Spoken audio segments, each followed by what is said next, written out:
My lords and lady, can I make 4 very quick points before finally sitting down? The first is a point of correction. I'm asking Mr. Edwards to correct a submission I made earlier. I said that Section 22 of the Commons Registration Act 1965, which you see at Divider 5, was not in force. It is still in force. I don't think that makes a blind bit of difference to... Sorry, section? Section 22 is the one with the definition of town or village green in it, as amended by the 2000 Act we looked at. It is still in force. Section 22 of the 1965 Act. 1965 Act is still in force. Yes. Right. Secondly, if you stay in that bundle, if you go to Divider 11, you will see the Commons Registration, England Registrations 2014. Yeah. And they are the regulations which provide for registration of, amongst other things, a new TBG. Yeah. And if you go to model, it shows model entries in the register. And if you go to model entry 18, which is for registration of new land as additional registered unit, that is a TVG.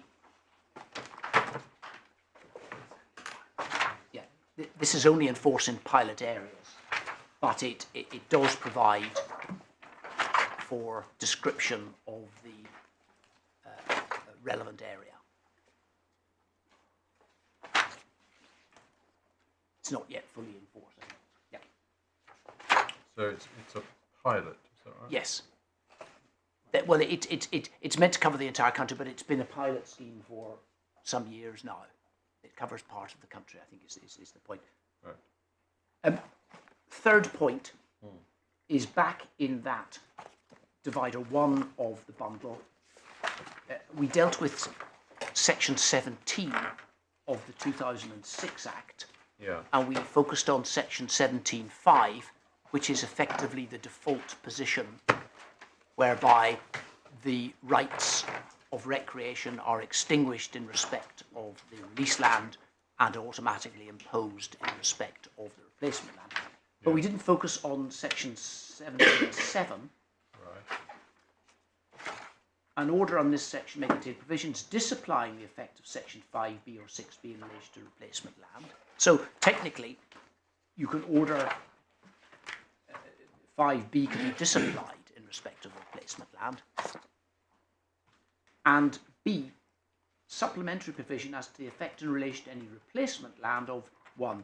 Any rights exercisable over the released land by virtue of its being or being part of a town or village green.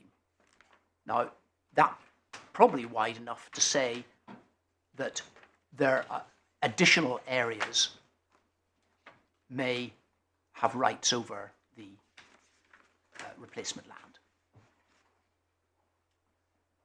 Right. Maybe it is what it is. That's what it says. Supplementary with respect to any replacement land, any rights exercisable. So, on one reading of that, if invited to, an inspector could order that the replacement land that Section 5b applies, but also I'm going to make an order on 7b and order others or people living in other areas to have wider rights. It's not entirely clear, but we would submit that if you look at that, that's what that might entail. Yeah. So the replacement land can have rights. Yeah. Well, if one I don't think there's any authority on it. I don't think anyone tried it, but that's on my reading of that, and I invite you to say that. You can read as much as that at least potentially, you can ask the inspector, the decision maker, to, in respect of replacement land, not only replace it and maintain the rights of the existing defined area, but also an additional defined area. Wasn't done in this case, but that may give more meaning to the interest of the neighbourhood in Section 16.6b. My final point is to direct your attention to the statement of facts and grounds before the judge, which starts at page 231 of the core bundle, but I'm directing you to paragraph 34 at page 243. Paragraph 34. Paragraph 34. Page 2. 242 and 243, my lord. Yeah. in the core bundle. Core bundle. Yeah, sorry, that's the submissions. And Took them out.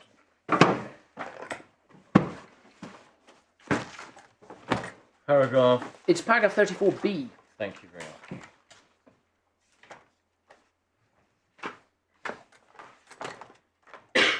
And if you look at the context of that, it's slightly different to the context in which I have made the point. But the point is clearly made there. The neighbourhood include residents with no rights over that would result in the absurd consequence that individual with no lawful interests in the land should be considered. Ultimately, inspector erred by balancing the rights of inhabitants with no right to indulge those that do, as the inspector inadvertently offset the impact of the relevant inhabitants by promoting the interests of trespassers. So we would submit that the point was clearly canvassed before the judge in that way.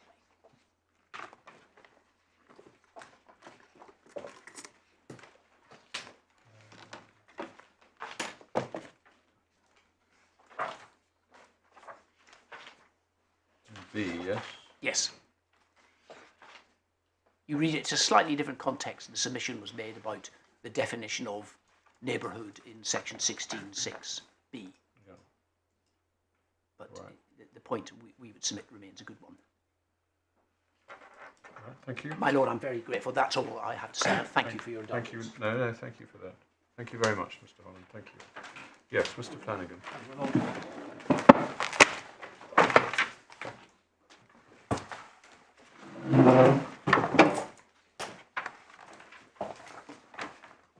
Yes. So I propose to take the grounds in turn, and the majority of my submissions will be on ground 1 and then ground 2 and 3, slightly more brief. On ground 1, I'll come to the decision letter shortly, but just two overarching points of law to make submission on to start with. The first one is as to the nature of the right, the nature of the TVG right. I make clear that I accept the strict legal position that local inhabitants of the originally defined neighbourhood have rights over TVGs, the ambit being to engage in lawful sports and pastimes. So strictly the right is limited to those local inhabitants of the originally defined neighbourhood.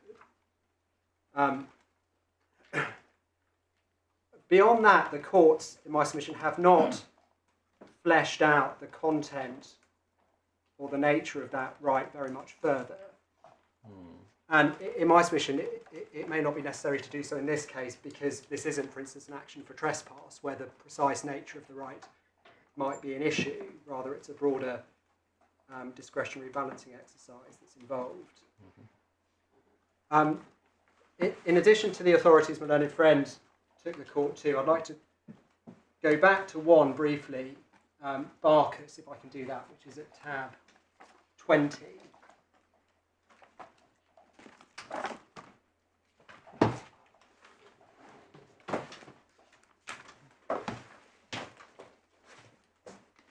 Yeah. And in tab 20, thought's already been taken to what I agree are key paragraphs from 53 onwards under the heading Local Rights. In 55 and 56, as Mr. Holland has submitted, Lord Carnworth clearly does indicate that strictly the right is limited to those original inhabitants of the original neighbourhood. But that comes with what I say is the important qualification. In practice, such a restriction is of limited use, if any. Where are you reading from? So that's in 56, 5 lines in. It may be that in practice, once land is registered on the Act, no attempt is or can realistically be made by owners or others to distinguish between different groups of users. And I say that's important background to the 2006 Act, when talking about the interests of the neighbourhood, because of the practical impossibility essentially to distinguish between groups of users, the interests of the neighbourhood do extend to wider inhabitants, not only those original ones. Sorry, the rights. Lord Carnwath goes on to say, doesn't he, it seems clear in principle that a local link of some kind remains an essential feature both of the use and of the resulting rights. Yes, so legally, a local link, I accept, is essential. Yeah. But in practice, the wider neighbourhood is going to be able to use the land. It's going to be a resource for the wider neighbourhood in practice.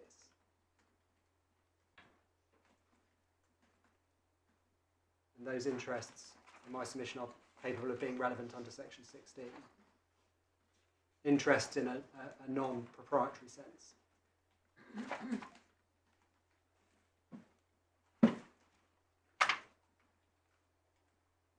The other paragraph I refer to, which we haven't been to yet, is paragraph 61 on the next page. Yeah. And if I could just invite the court to read paragraph 61.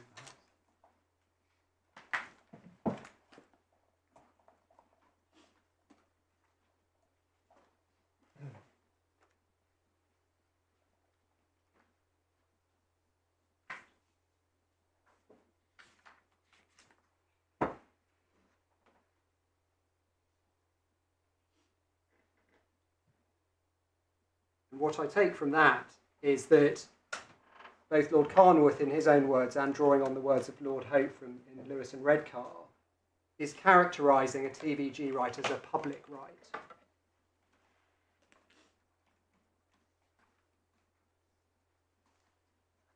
So, in my submission, it would be wrong to suggest it's analogous to a private property right.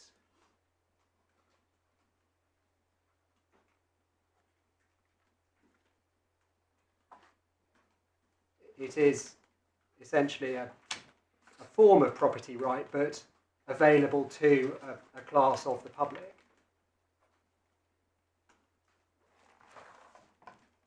And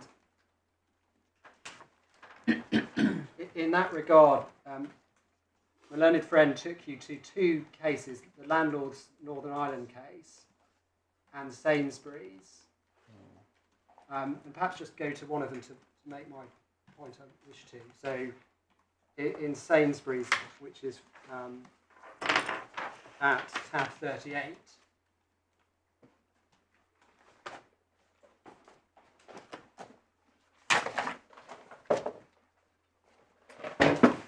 and in tab 38 it's paragraph 9.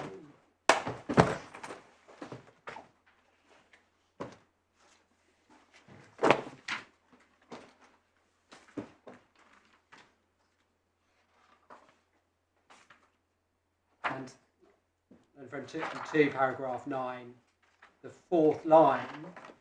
fourth line, courts have been astute to impose a strict construction on statutes expropriating private property.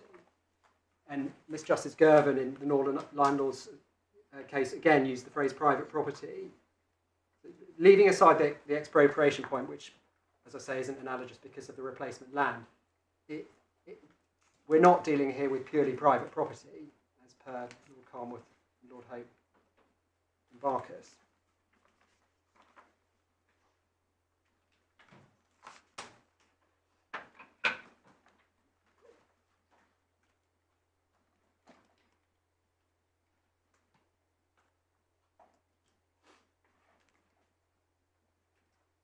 The next case, which I don't need to go to, the court's been taken to it, is TW Logistics and Lord Sales and Lord Burrows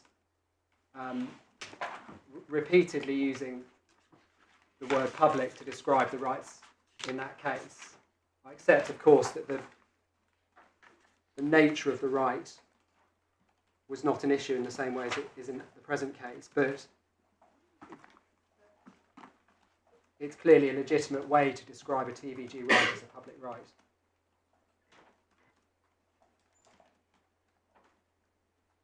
Public right. As a public right, yes. Is there a difference between something being a public right and something being a right of the public? Well, I can understand your distinction between public and private property rights, Yes. but where people refer to the public have a right, or the right of the public to access land. I'm not sure that's making the same point, because that does appear to be assuming that any member of the public, qua member of the public, has the right, as opposed to needing to have some land in the neighbourhood. In my submission, it would probably depend on the context. That if the context made clear that public was being used in the sense of a class of the public, even a fluctuating class of the public, which is for TVG purposes, that's fine. But I accept that a right of the general public is different to a TVG right. Thank you. And there are two other references to which shed some light, at least, on this question of the nature of the right. The first is in the Trap Grounds case, which is tab 18.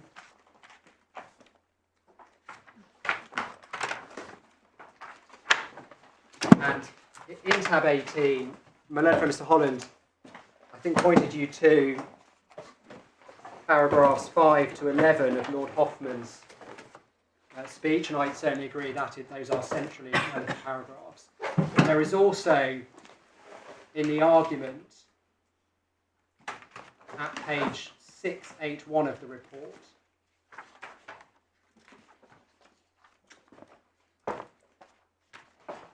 some helpful background.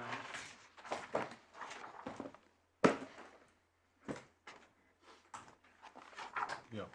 And if I could just ask the court to read the first paragraph on 681, Mr. Karras and Mr. Maricci's submissions.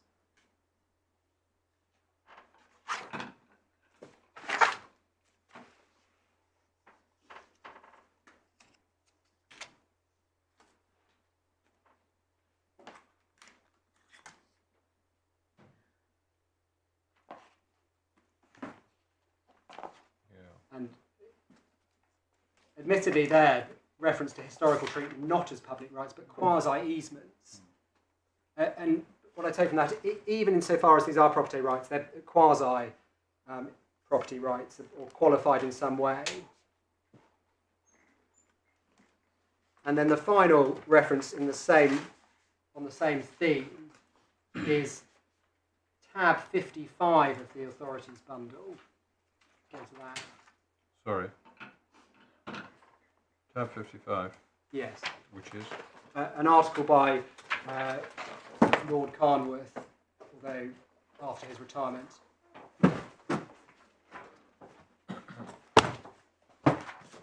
This article hasn't been referred to in any of the skeletons because it states them all. But it is an article which discusses in some detail by Lord Carnworth, who's significant experience in the area.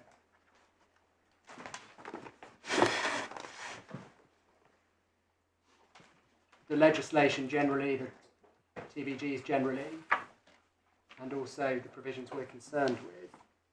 Well, on this specific nature of the right point... Sorry, where is this published, actually? It was the autumn... Conveyancing and Property Lawyer. That's right. Yeah. Yes, at the end of last year. Date? I don't have a... I thought the autumn, but maybe... Issue 3, it says. Issue 3.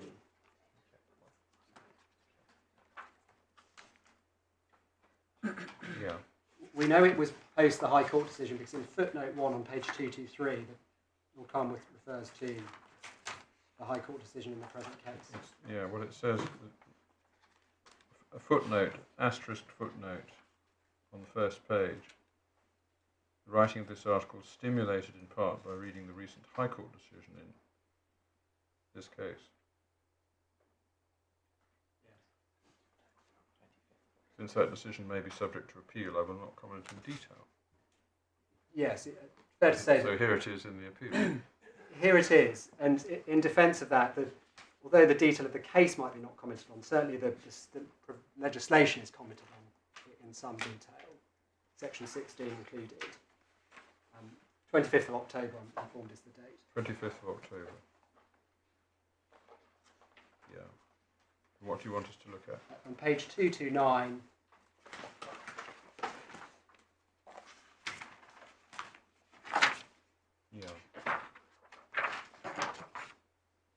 first two lines there, reference back to Lord Hoffman, that's his reference, there to the inhabitants indicates that he saw the rights as available to those living in the local area rather than the public at large. And then footnote 21. 31. Sorry, apologies, 31. Ask the court We to just read. you picked up where did you start reading from? The top of the page, the first two lines. Yeah. Yes, sorry. Go on. And then footnote 31. Ask the court to glance an eye over that. Raises the perhaps vexed question that discussed this morning, the nature of the rights.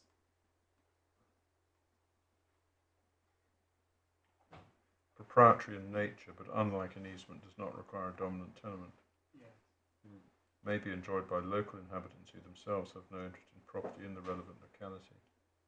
They prefer the description of quasi-easement used in some of the cases.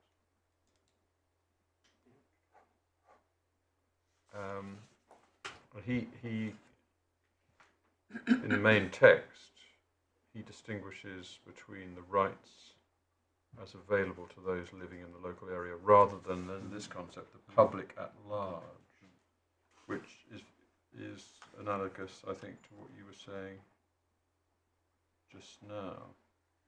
Is that right? Yes, it is. You refer to the general public, which is the same as the public at large. Yes.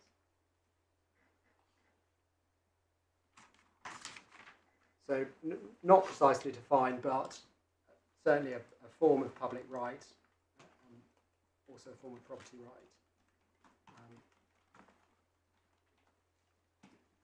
right. That was the first point about the nature of the right I wanted to make submissions on. The second legal point before turning to the inspector's decision was section 16. Yeah.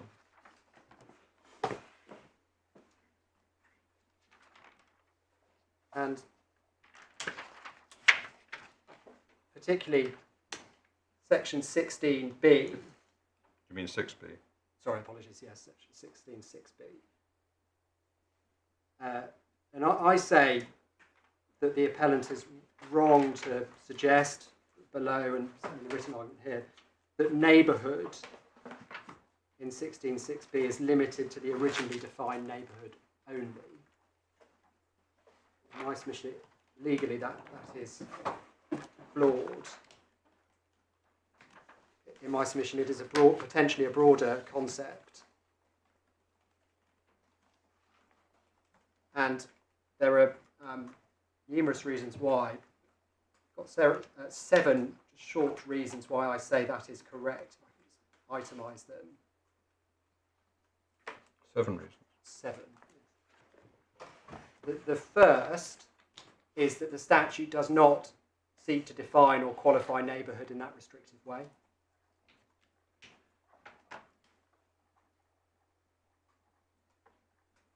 And that neighbourhood, in its ordinary sense, is a relatively imprecise, flexible concept, as stated by Lord Hoffman in Track Grounds. Paragraph 27 is the reference. Broad concept. Yes. Sorry, you're going slightly too fast at the moment. Apologies. Because I want to write this down. The reference you gave was? Paragraph 27 in Lord Hoffman in Track Grounds. Paragraph 27. Deliberate imprecision is the phrase from Lord Hoffman.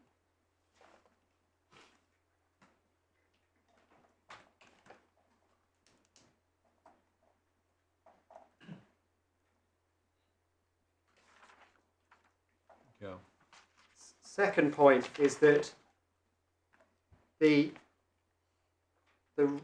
interests of those who have legal rights over the village green, by virtue of being an inhabitant of the originally defined neighbourhood, those rights are already protected by section 16(6)(a).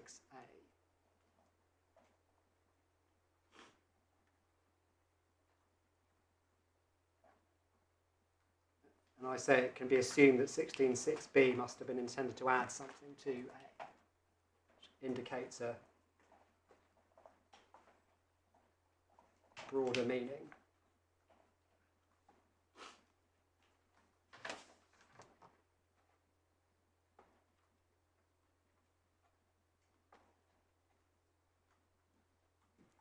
Right. So can I? Maybe I'm being slow, but I just want to be clear. The rights you've just been describing as rights that are property rights, but available to a section of the public, not the public at large, would they belong under A or under B? They would come under A. They would also come under B, but B is broader and can capture more people.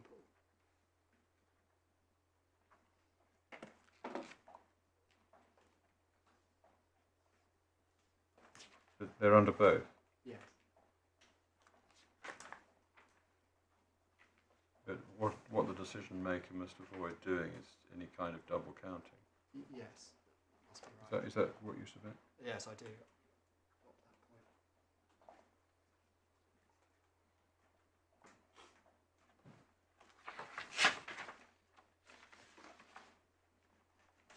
Yeah.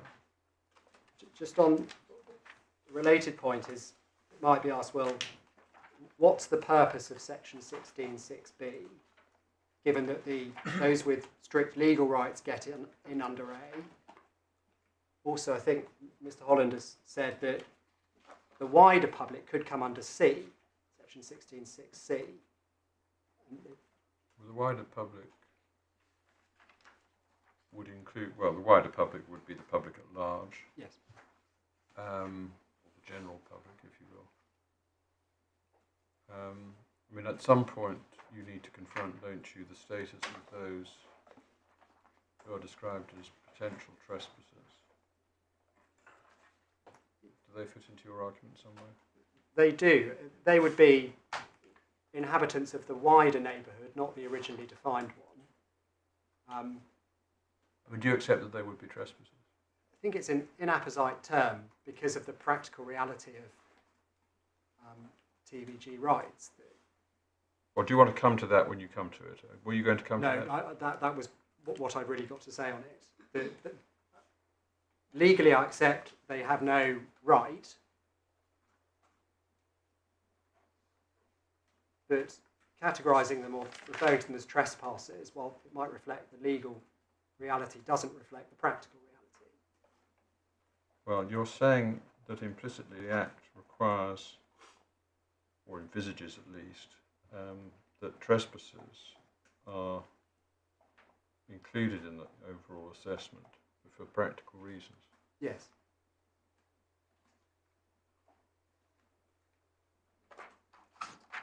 Contemplates all required, which is it?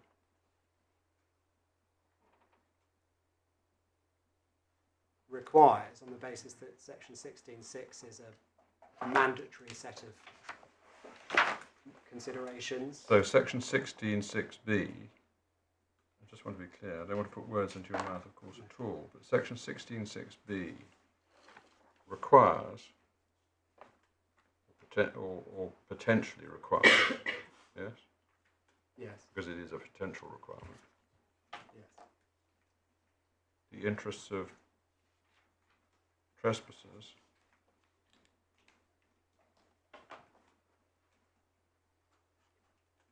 to be taken into account. Yes, at its simplest, that is correct, although I would add that that would come with the qualification and context that trespassers, I say, is not an apposite term. What term would you invite? Members of the wider neighbourhood. By which I mean not the originally defined one. Members meaning residents. Yeah, sorry, inhabitants or residents, word of that sort. the wider neighbourhood. And the extent of that wider neighbourhood is a matter for judgment of the decision maker. Yes, classically.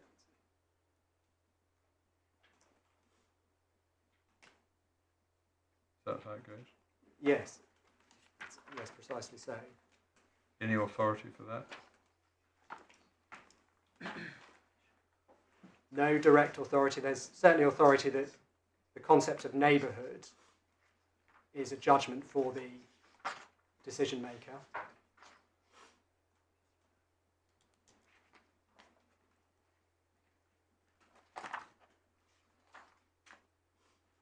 Yeah.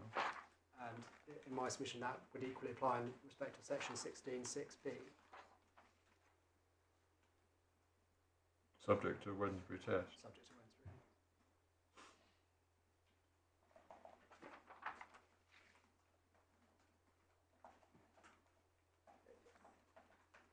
In my submission, it would also accord with common sense on the basis that if there is a village green contiguous with which there is an originally defined neighbourhood, but there is also a wider neighbourhood, not within the originally defined one, but in some proximity, whose residents use it. In my submission, it's entirely understandable that Parliament would wish their interests as potential users, even if not original members of the original neighbourhood, their interests be taken into account.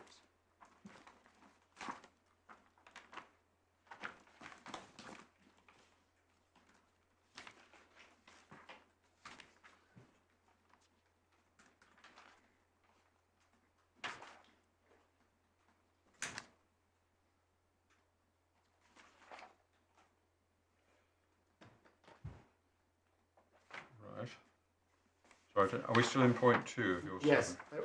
and the only final point on point 2 was to suggest that, to submit that, so what section 16(6)(b) is getting at, even if there is some overlap with 16(6)(a) and 16(6)(c),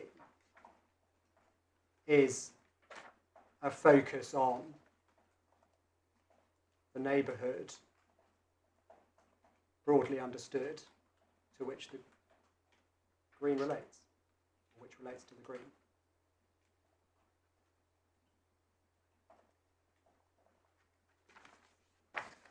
That's the green as designated, Yes, registered rather. registered.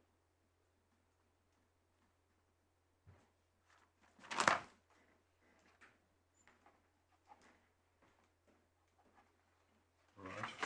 That was 2. Point 3 is that, in terms of language, 16(6)(b) simply refers to the interests of the neighbourhood. Does not refer to rights. And I contrast that with section 16(6)(a), which refers to the interests of persons having rights. Draftman uses materially different language.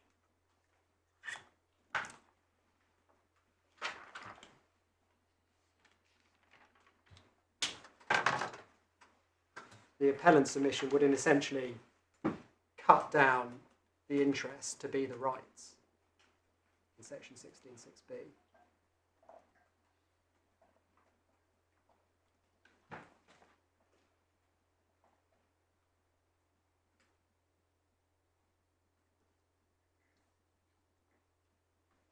Yeah. Fourth is to read section 16 in the context of section 15. Section 15,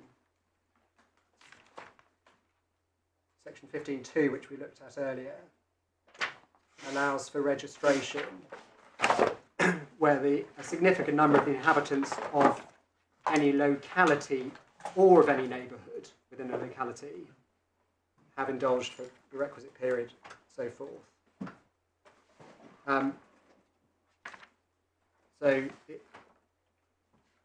In terms of criteria for registration, it's not simply the concept of neighbourhood that's relevant, it's also locality. Section 16(6) only refers to neighbourhood, it would make no sense in my submission for the draftsman to have essentially defined neighbourhood in a restrictive way, only those with rights, and ignored locality.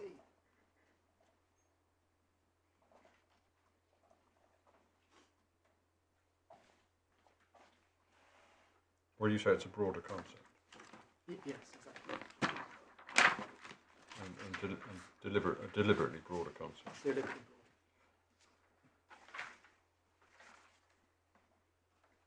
broad. Right. It would mean that on the appellant's case, that the rights of the originally defined neighbourhood, in such a case where the green was registered by reference to a neighbourhood,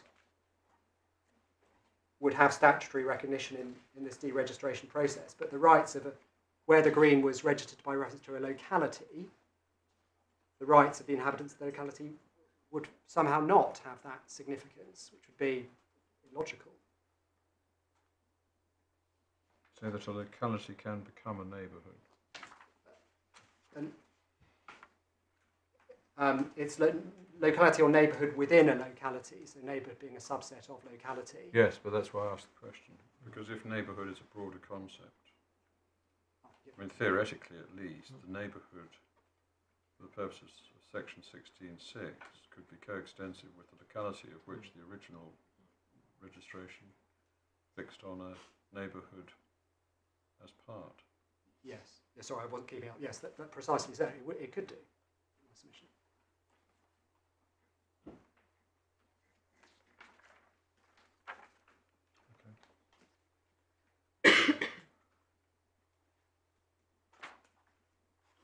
But you say, I mean, inherent in that is that it's potentially at least, if not necessarily, a different concept. Yes. From one section to another. It is. So, neighbourhood in section 15 is being used in a different sense to section 16.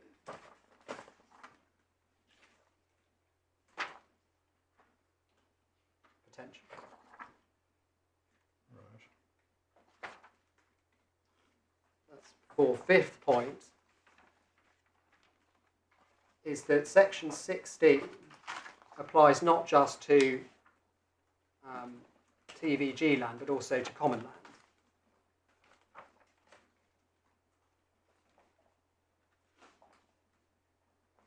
Deregistration applications for common land. In respect of common land, there is no neighbourhood whose inhabitants are vested with rights in the same way as there are in respect of TVGs.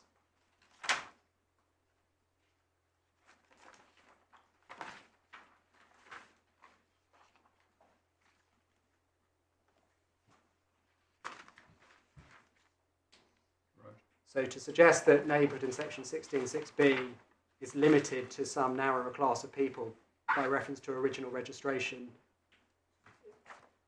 doesn't allow it to operate in respect of commons, which makes, again, my submission no sense. Sixth point is a related point in respect of section 39, which we looked at with Mr. Holland. Section 39 is consents for works on common land again.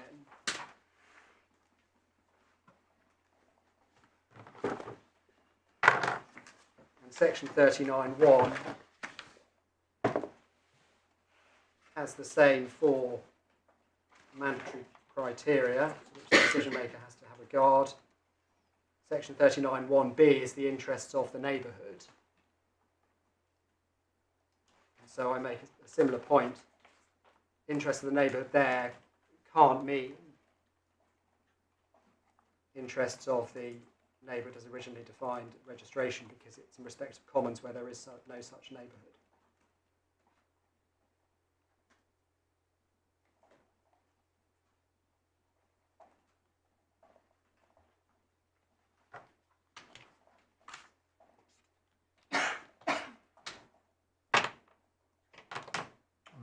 And then the seventh and final point is that the locality or neighbourhood which may have led to the original registration of a green may no longer be identifiable in my submission due to passage of time, potentially urban or social change in terms of construction, demolition, neighbourhoods changing their form. And that again is a reason for not restricting, why neighbourhood shouldn't be restricted to the neighbourhood original date registration in section 16(6)(b), ignores that potential for change over time.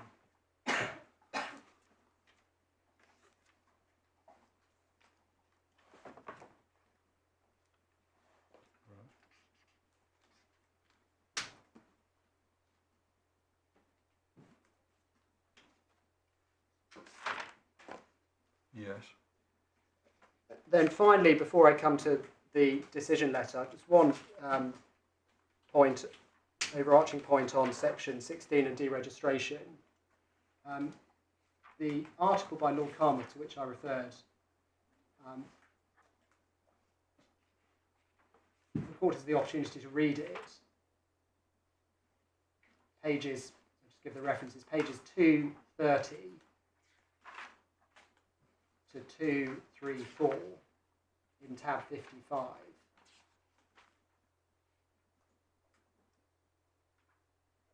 Contain a detailed discussion of the deregistration regime in section 16. And there's comment within there as to it being unclear potentially as to the origin and purpose of section 16 and the deregistration regime. And I don't say this is directly relevant to any of the issues that the court has to decide, but insofar as that wider context is something the court has regard to, I say that although we only have the statute itself, it is tolerably clear what the purpose of section 16 is, which is to essentially create a modern regime allowing for deregistration and exchange and giving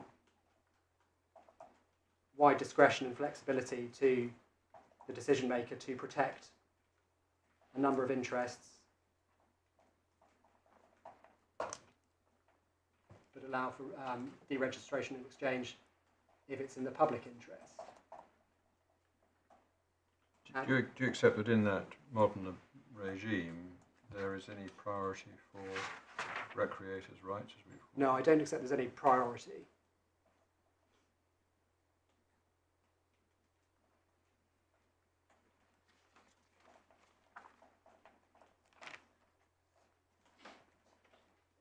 In my submission, it's notable how wide a discretion section 16 bestows on the decision maker. In that, although it prescribes mandatory considerations, it doesn't put them in a hierarchy, it doesn't say how the balance should be conducted. And no priority even over what you would prefer not to describe as trespassers' interests. Interests in the broadest sense of the word interests, of course. Yes, I do say no priority on the basis that, of course, it would be subject to Wednesbury. It may be a case where there may be some. I don't say this is such a case, but it may be possible to say if legal rights are so played down, you get into the territory of Wednesbury. But in my submission, it's quite conceivable that legal rights might be overridden by non-legal interests.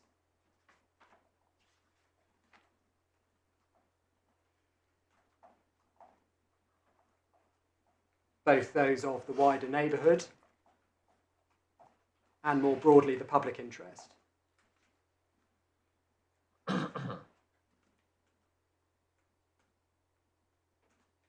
In that context, would you accept that paragraph C, which refers to public interest, is broader potentially than the interest of members of the public? In other words, the public, courts often refer to the public interest.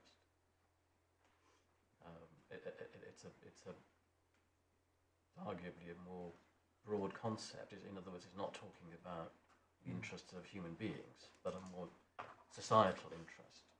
Yes, yes, I do say that. Both in the factors in section 16.8, I think, landscape, ecology and so forth, but also one might say in terms of the need for infrastructure, might energy development of some sort, which doesn't benefit any particular member of the public, but overall creates societal benefit. I mean, without overcomplicating it, but following my Lord's question, I mean, that might be the general public, as it were, or public at large, or society, or the community, in the sense that we sometimes use that expression to describe the national community, Yes.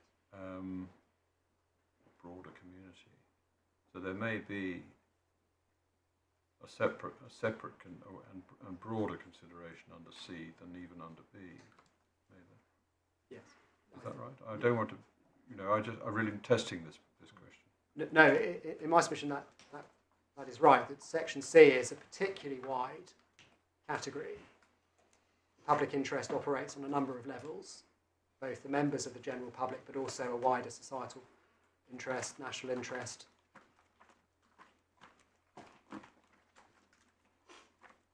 It's difficult to think of a broader concept than broader interest than the public interest.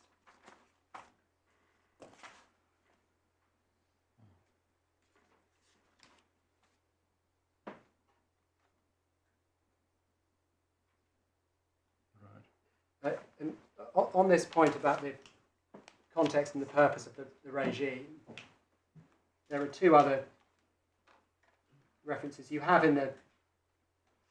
We don't need to go to them, but just flag them in case they're prove useful. The notes to the Act, the notes to the 2006 Act, are consistent with, in my submission, what I've just said.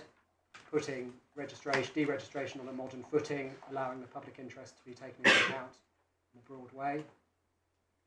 And those notes are at tab 9.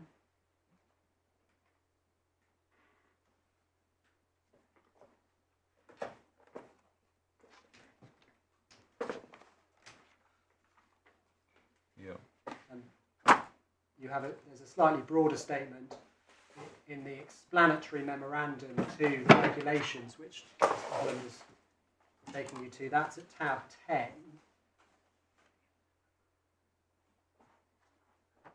Which is perhaps the best expression. Tab 10, paragraph 7.3 in particular.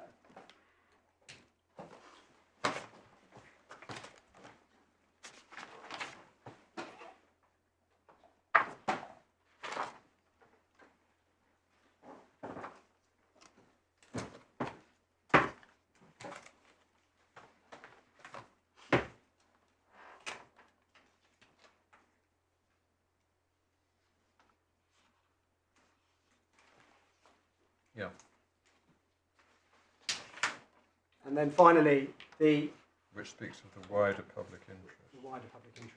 The neighbourhood, i.e. local inhabitants, and the wider public interest. So that seems to map onto 16.6 A, B, C, D, does it? Yes, certainly to some extent. Protection of public access rights.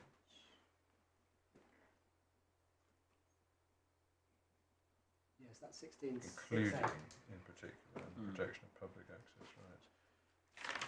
That seems to be an attempt at least at a compendious paraphrase, is it, of section 16.6? Is that how you read it? Attempted, perhaps not quite compendious in the sense that interest of the common rights holders. If that's section 16.6a, that's a bit narrow.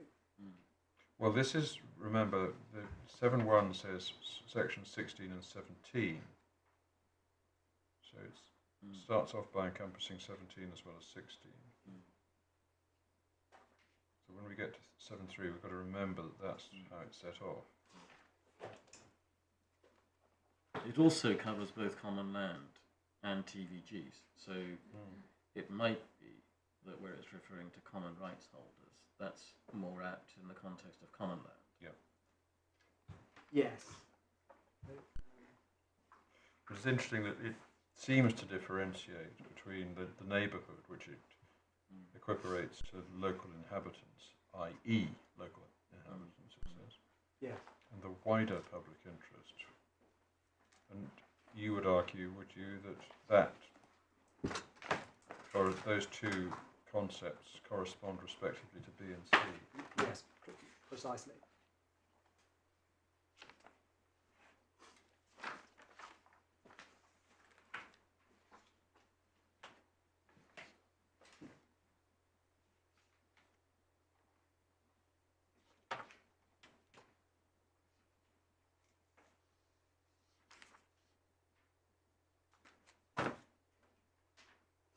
Including in particular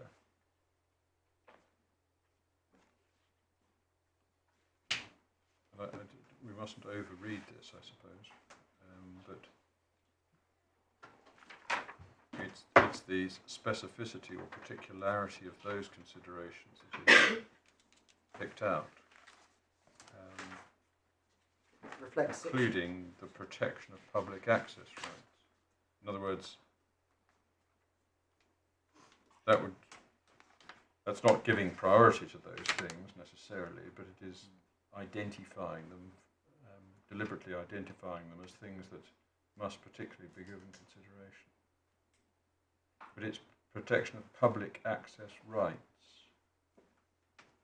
Yes, that seems to be a paraphrase of section 16.8.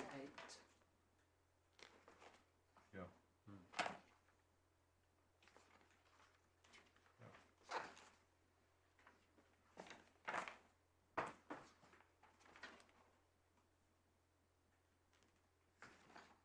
Right. And finally on this theme, yesterday I sent to the court, late, which I apologise, a policy paper which was provided some further background to the Act. Does the court have a copy? Or a hard copy? I've got it. I'm grateful. I think we've all Got a further copy of that would be useful. Did you get this? Do you have I certainly do. another copy of it? I think I forgot to bring it to court, I'm so sorry.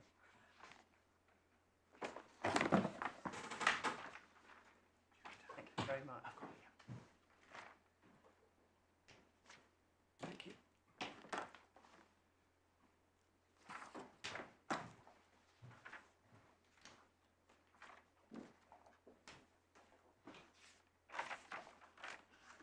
I've already got it. Thank you. It's my name. Thank you very much. Thank you. Thank you. So I certainly, this is a spurred in part by Lord Carnworth suggesting that the background was obscure. We had a further look, and this is what we found. It is the policy paper that led in part to the 2006 Act. Except certainly it doesn't help directly in interpreting the Act. It's only a policy paper, of course, but it does. It's consistent with, in my submission, the purpose and the purpose which I've been indicating. The relevant paragraphs are 37 to 49, and 46. Perhaps if I could ask, it's on page 18. Right. First find page 18. Yeah. Paragraph. 46.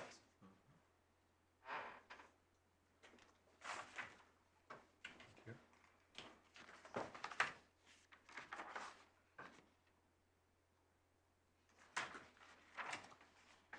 And I ask the court to read 46, and I highlight particularly the last few lines about a wide discretion to the Secretary of State to decide what was in the public interest.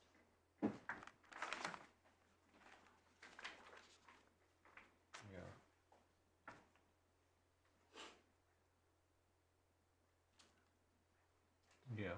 And certainly no suggestion on a more specific point that neighbourhood was ever envisaged to be narrowly read in respect of only those strictly holding legal rights. Was this a public document at No, the time? no, it was not an internal policy paper, so not consulted on that, as far as I'm aware. Yeah. I'm afraid the parties didn't see it until yesterday. Yeah. Speaking for myself, I'm not sure that we're even supposed to look at it in interpreting legislation. But it says what it says, and I understand your point. I'll leave it there. If you are going to pay any, could you look at specific paragraphs 48 and 49 as well, please? May I just ask a question, please? At the foot of the first page of text, page 3, Yes. there's a reference to a common land policy statement, and there's also a reference to, it's in this paragraph or elsewhere, there's reference to a consultation paper. So presumably was there a publicly available consultation paper at some stage? Yes, there was a consultation in 2000. Yeah. That led to a policy paper in 2002, which is referred to in the skeletons, but not before the court. Yeah. And then that then led to this 2003 internal policy paper, which is directly fed into the Act. And the earlier policy statement, was that a public document? Yes, 2002 was a public document, white paper. And does that deal with these issues or not? Not in detail. What it says is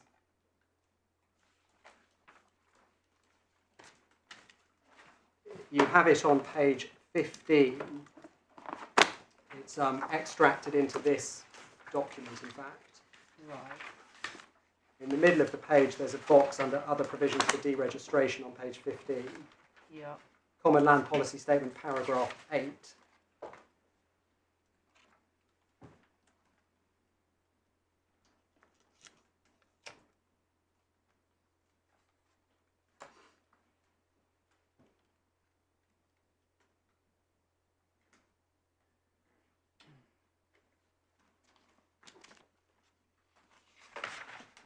That was essentially it, other than to say that paragraph 8 quoted refers to commons, but the policy statement made clear that they were also thinking the same about greens.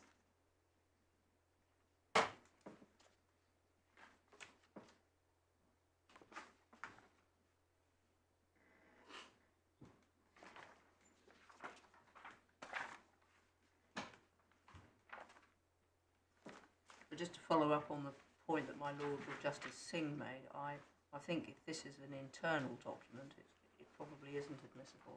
Feeling there's a decision of Mr. Justice Sales back in, as it were, 2007, which deals with a similar type of internal document, which I think I was trying to rely on, and he said it wasn't admissible. I can't remember the name of the case. Yes, I've read that. It was a case involving the PCSU. It was about Yes, government pensions. that's right. I've I know the forgotten case. the name of it. As a matter of principle, and certainly unless we were shown authority which says that we can look at this in interpreting a statute, seems to me as a matter of principle, it is inadmissible because the citizen is entitled to regulate their affairs according to law. Now, that isn't just the text of what Parliament has enacted. There are other admissible admissible aids to interpretation. That's well established now. But they all have in common that they are published documents, and so the public can look at them, whereas this, the public never saw. Is it Queen on the application of Public and Commercial Services Union versus Minister of the Civil Service? That sounds familiar. Yes. 2010 EWHC 1027. I think that's the one. Yeah. Sorry, if you just give the citation again. It's Queen on the application of Public and Commercial Services Union versus Minister for the Civil Service, Sales J 2010 EWHC 1027. I'm citing So from 1027. Yeah. I'm citing from Ben 2010. 2010. 2010. Yeah. EWHC. C 1027 admin. Thank you. All right. Well,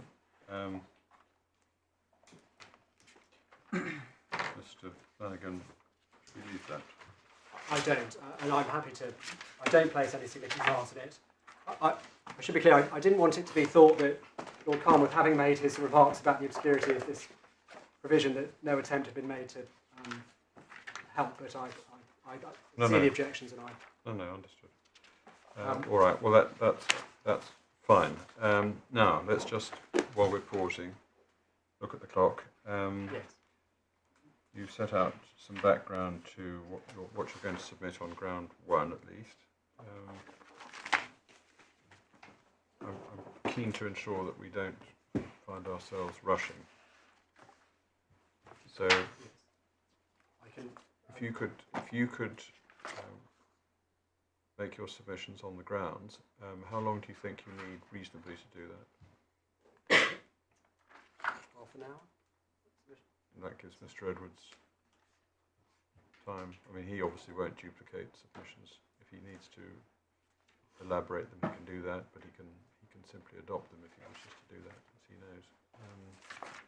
So, if you aim for 25 to 4, I think that would be good. Thank you.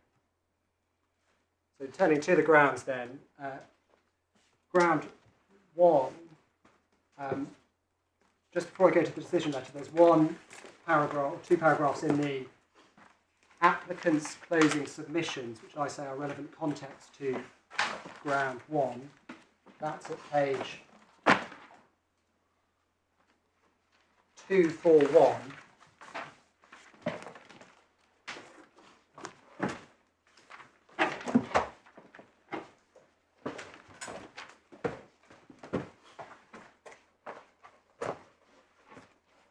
Bundle.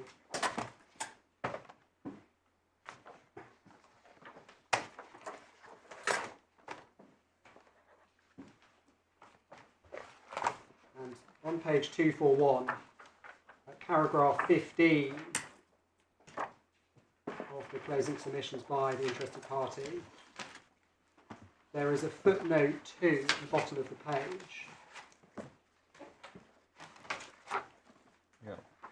which explains that inhabitants of the neighbourhood relied on to establish registration of the Woodcock Hill Village Green become vested on registration with the right to use the registered green for lawful sports and pastimes. Over page, this right in practice is vested in the dwelling house within the neighbourhood rather than individuals, such that it's exercisable by successive owners and occupiers of dwelling houses. And then over the page, the same point is reiterated in paragraph 20 of the main text. At the top of page 243, having referred to the defined neighbourhood, the closing submission, second line state, it was on the basis of use by the inhabitants of this neighbourhood that the village green became registered, and in a formal sense, it's the inhabitants of this neighbourhood that are vested with the right to use the registered green for lawful sports and pastimes. So that's the context. That's, in my submission, legally impeccable advice from the interested party to the inspector as to the formal legal position, and it's in that context that the inspector's reasons must be read.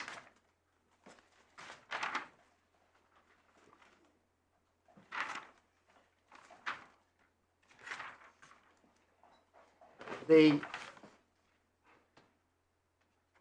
applicant, in suggesting that the inspector has misunderstood the strict legal position, essentially requires the inspector to have ignored those legal submissions from the interested party without saying so. Which I say it's not a fair reading of the decision letter. Right. And then going to the decision letter itself,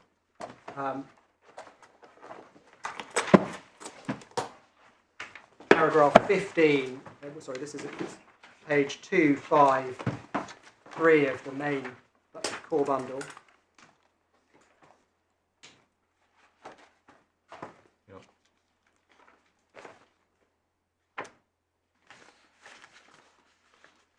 Paragraph 15, challenge to the second sentence by the appellant, the public have the right to access, as I suggested, in light of the practical position, in light of the language of the Supreme Court in TW Logistics and Day against Shropshire, the inspector can't be criticised for saying the public have the right to access, even if the strict legal position is somewhat different. Can he be criticised for not dealing here with recreators' rights as such? In my submission, no, on the basis that they are clearly dealt with under the next heading, interest of the neighbourhood.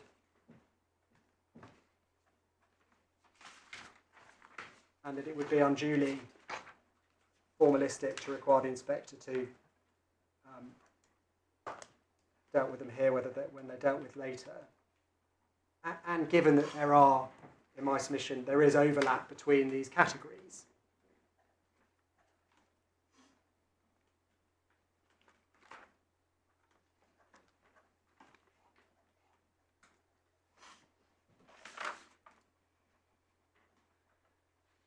So under the next category, the interests of the neighbourhood, it's already been pointed out in discussion this morning that in paragraphs 16 to 28, on a number of occasions, the inspector has regard to the defined neighbourhood.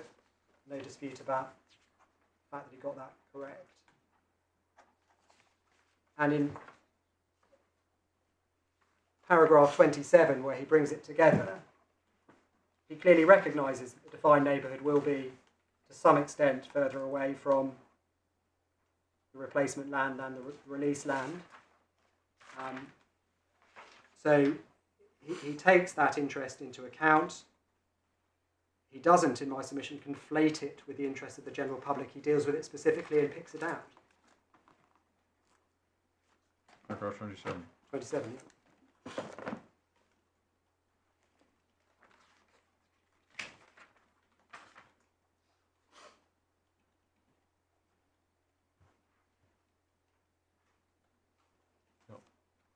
And what he does is he places that interest within a balance, both balanced against the interests of the wider neighbourhood and also the interest of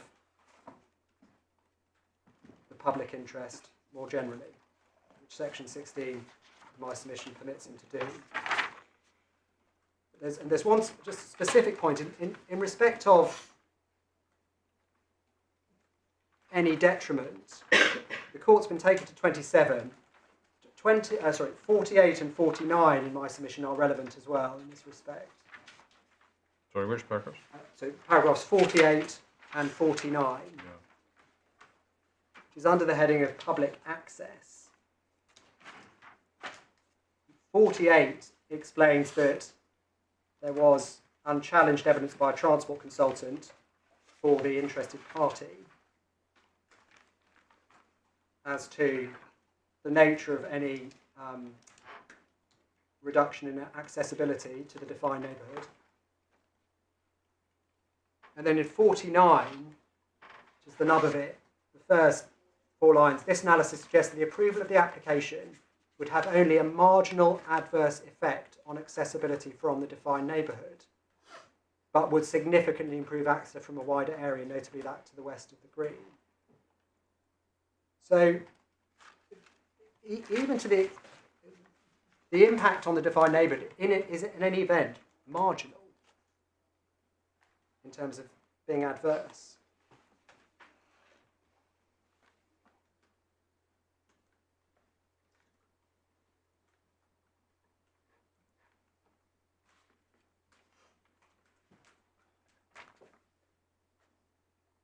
Yeah, I mean, the other side says squarely that the balancing exercise, and even if it is marginal, balancing exercise which brings into the scales the interests that are other than the recreator's rights is an immaterial consideration. Yes, and I say that the statute doesn't say that, and there's no proper basis to interpret the statute to say that. My concern in reading paragraphs 24, 27, 48 and 49 together is a slightly different one, which is that the inspector may have been under the misapprehension that the rights of the people to the west were going to be similar in nature to the rights of the recreators. And that's why he keeps referring to it, that it'll be accessible to more people. Now I may have misunderstood, but I just wanted to put that concern to you so that you can allay it. In my submission, the fact that he repeatedly picks out the defined neighbourhood as a specific group of people indicates that he does plainly understand that their interests and rights are of particular or specific significance, as in they need to be identified separately to the wider neighbourhood. Otherwise, he could simply say, well, let's look at the whole lot and you don't need to get into the difference between the wider and the original. Well, does he ever say, and he may do, and this is why I ask you the question, it's not a trick question, does he say the recreators have legal rights and these other people have, at least they don't have legal rights, they may have something, interests, whatever you want to call them. I mean, even if they are to be weighed in the balance, are they to be weighed in the balance on the same footing as legal rights? That's really what I'm driving at. He doesn't crystallise it in that way. I think that's right.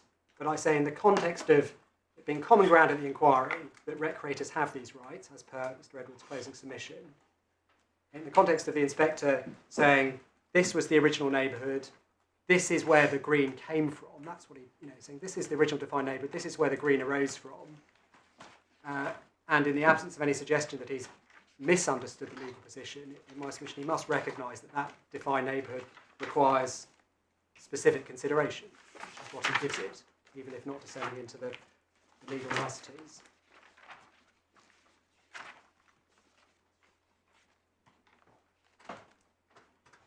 So, in light of all that, I say that the interests were taken into account, both the original neighbourhood, not conflated, not downplayed, and an evaluative judgment went on that the benefits outweighed any detriment, minimal as it was, or marginal as it was. Finally, on ground one, I just make two secondary submissions, which are essentially no difference arguments under section 31 or simplex. The first one is that even if it said that the inspector... Does section 31 apply here? The section 31, it does...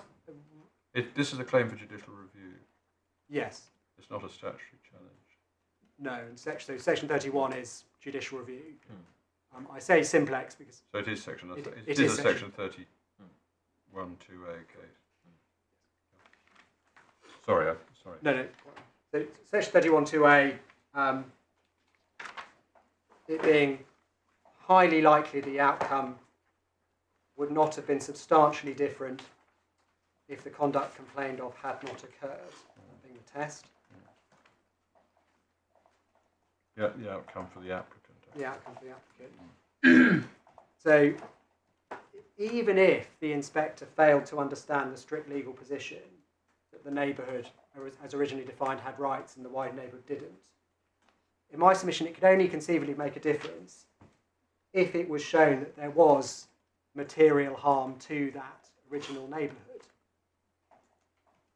And in my submission, it's simply not supported on a sensible basis by the decision letter, because the only adverse impact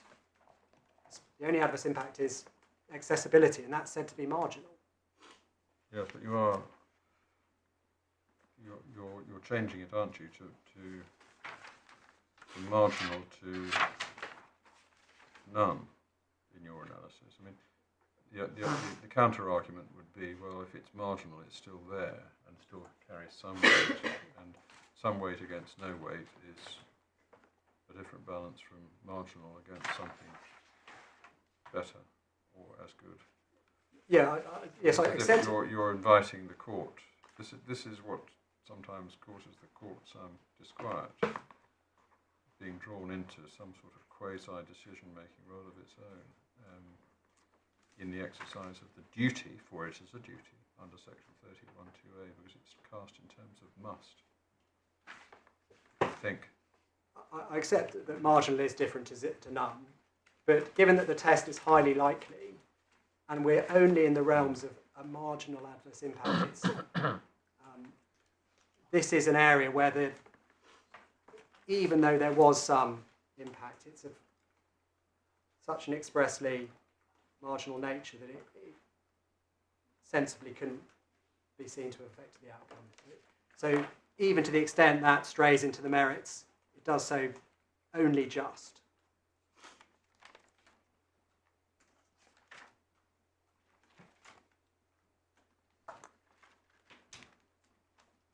Well, your founding submission could be, I suppose, that by what Parliament has provided in section 31(2)(a), the court must ask itself that question. It can't avoid that question in doing its duty. Yes, indeed. Highly likely, premised on that question being asked. All right, understood. And then the second no difference argument, it's a separate one, is that even if it's said that section 16(6)(b) is more restrictive, only applies to the original neighbourhood, and the inspector therefore was wrong to bring in the interests of the wider neighbourhood into that section 16(6)(b) consideration.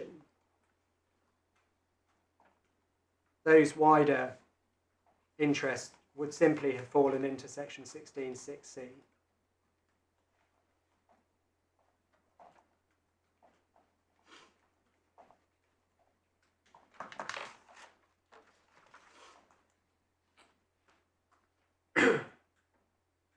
And given the, again, going back to the respective harms and benefits, my submission, it's highly likely the same outcome would have been reached even if it had been categorised as a 16(6)(c) rather than 16(6)(b) consideration.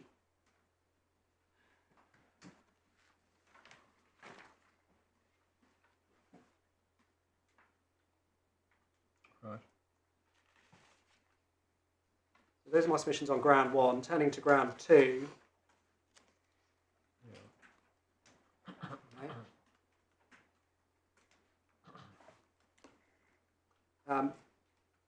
Essentially two submissions on ground two. The first one is that there was no error in application of the policy by the inspector.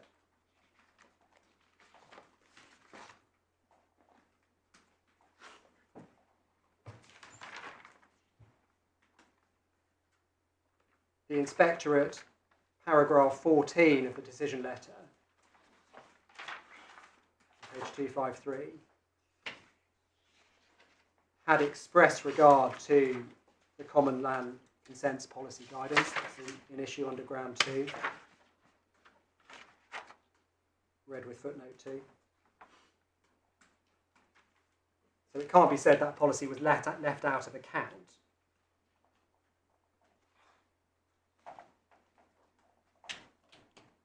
And then if you, in terms of the policy's terms, which we find at page 292 of the supplementary bundle,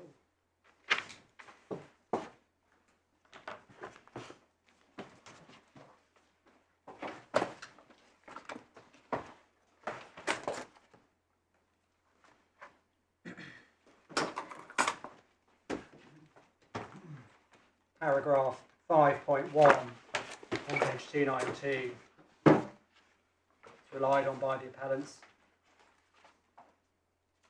which has already been considered, and the principle in the fifth line about the interests, notably landowner, commoners, wider public, being no worse off.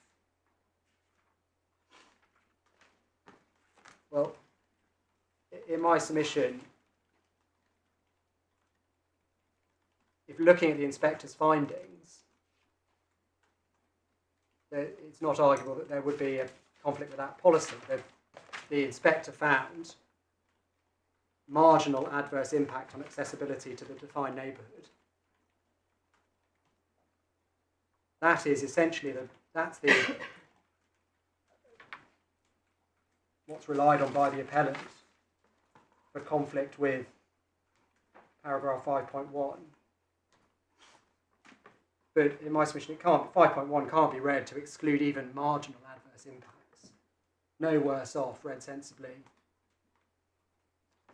Even leaving aside quite who it applies to, there must be a threshold of adverse impact which stops biting on the policy. Marginal being clearly that.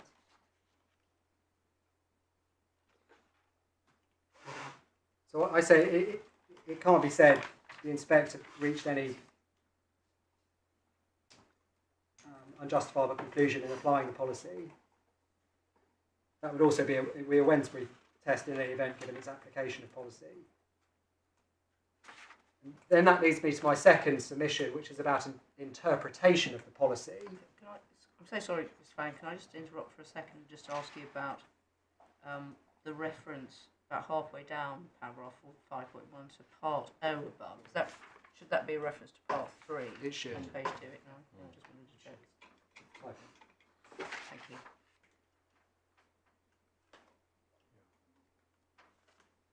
So then turning to interpretation, has there been some error interpretation of this policy?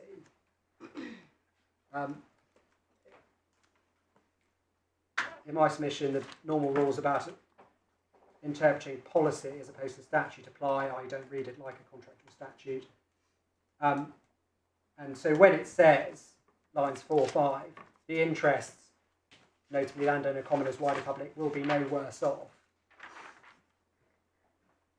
read fairly and not in an overly restrictive way, that doesn't suggest that each separate category of interest must suffer no net adverse impact. Rather, it's looking at them as a whole, i.e. the interests, plural, will be no worse off. But also it's no worse off having regard to the objectives in part 3. So it's a broad textured. It is, so fairly open textured. And if you go back to the objectives of part 3, which are on page 289,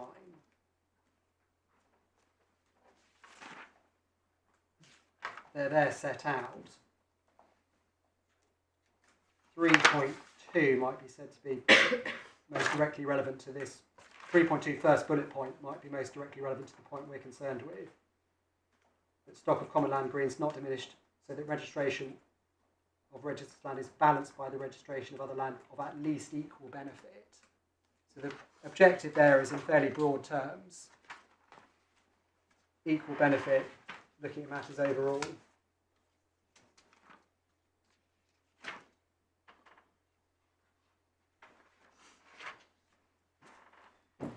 I also make the subsidiary points that paragraph 5.1 refers to landowner, commoners and wider public, doesn't pick out neighbourhood. So it is clearly not a precise list of all the mandatory considerations.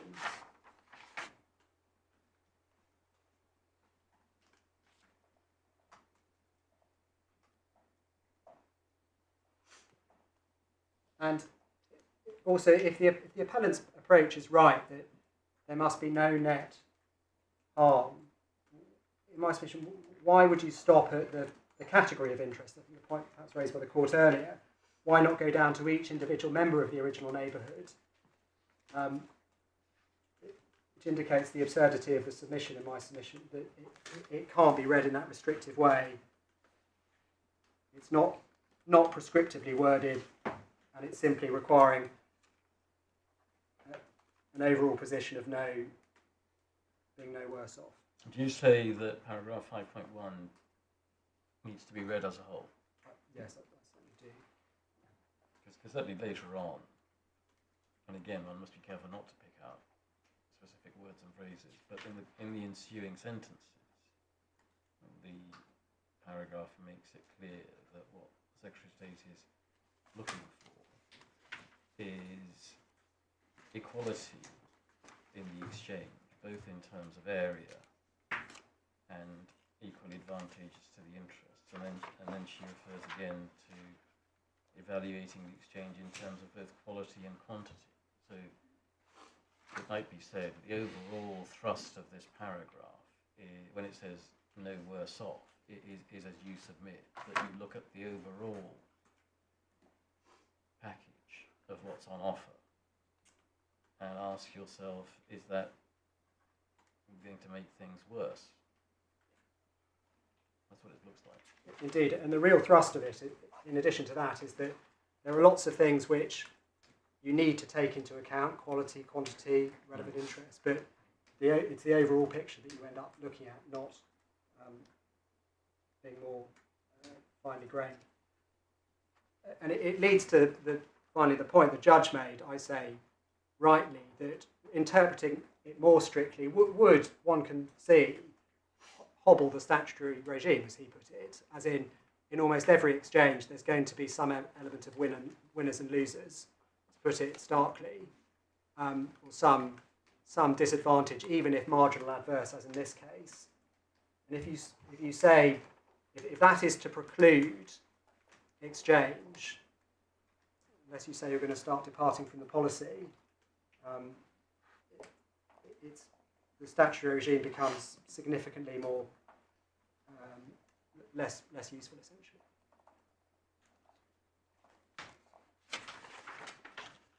That's my submissions on ground 2. And then ground 3. Sorry, may I just ask another question, Ms. Flanagan? Sorry. Yes. What's the legal status of this policy? It's just a policy, is it? Does it have any statutory force? No. It's just policy, so issued pursuant to common law powers, Secretary of State to issue policy. Yeah.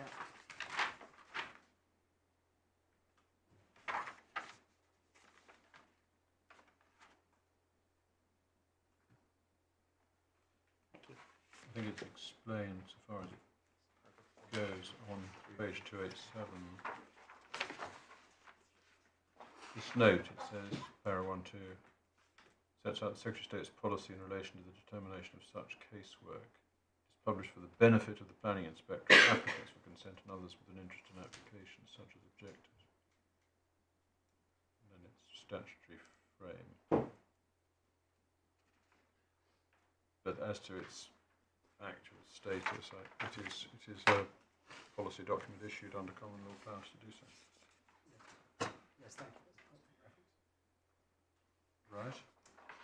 3, ground 2, then ground 3, finally, it's been referred to as the fallback option. The first submission is that the inspector plainly didn't leave the fallback out of account. I'm not sure it said that he did, but just to confirm, my submission, he clearly did take it into account. We see that from paragraph 31 of the decision letter in particular.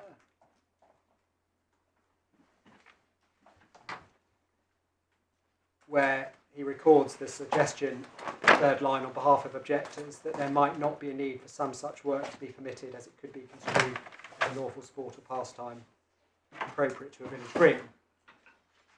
So he understood the point, set out the factual background relevant to it. So then it comes to a question about whether his treatment of it was inadequate in some public law way. In my submission, it wasn't. My second point. The relevant factual context is that, as Mr. Holland said, paragraph 20, permission withdrawn by the landowner in 2018, and since then, so then 3 years or so to the decision, no or little work had taken place.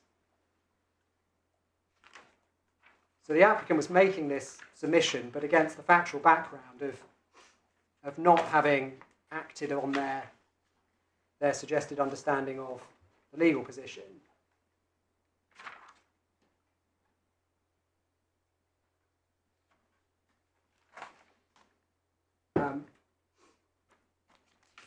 Then, in 36, decision letter for paragraph 36 gets some, again, reference to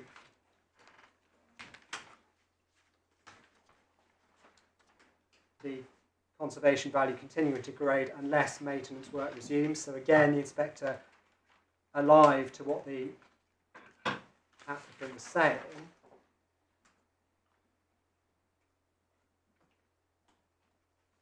To what the objectors are saying. Sorry, yes, sorry, apologies, the objector.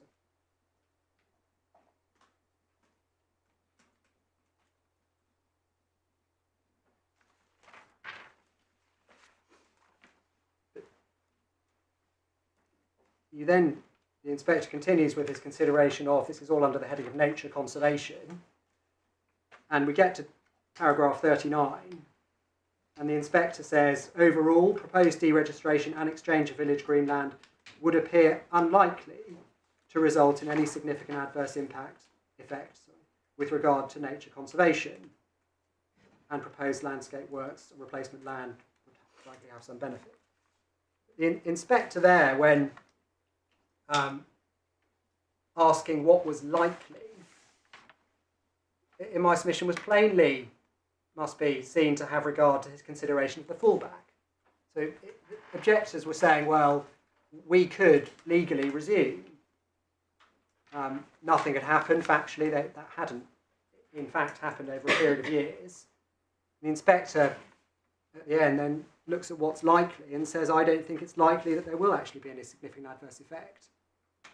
So he's taken into account the submissions about potentially improving the land, clearly had regard to the fact that it hasn't happened, and then reached this overall conclusion that what's likely is that there won't be any significant adverse effect due to the deregistration and exchange.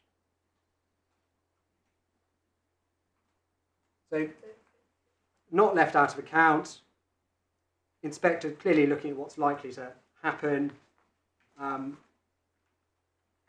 It's said by the appellant that the inspector needed to be looking forward to what the future rather than the past, but in my submission he was entitled to have regard to the fact that work had not been done despite the legal submission that was being advanced in deciding overall what the nature conservation effects of the deregistration application would be.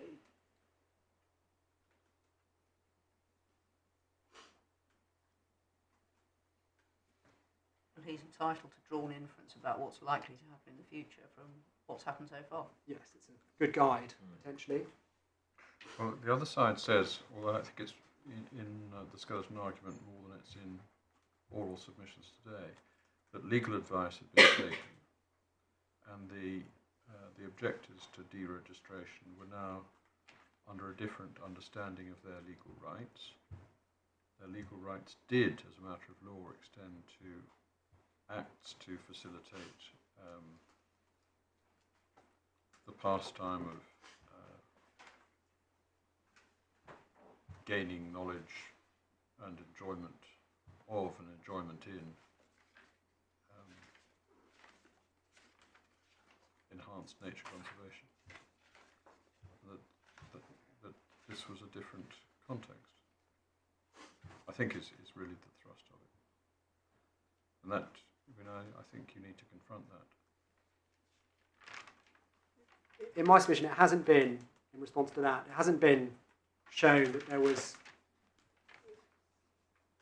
such a clearly advanced case that matters had now changed due to some fresh legal advice, which meant that the objector's inactivity for a number of years could essentially be ignored in considering the likelihood of the fallback materialising.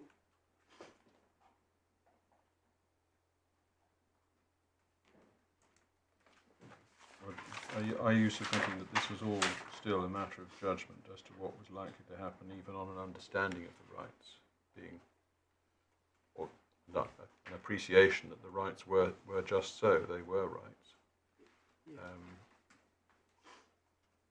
recreators, but that he had that on board in reaching the judgment that, or he allowed for that in reaching the judgment he did. Is that what you submit, or something different? Yes, there's the simple fact that it was now said there was some firmer legal underpinning or understanding that what they could do. In my submission, it still became a question of judgment as to what would happen in the future, even if with that potentially stronger legal advice.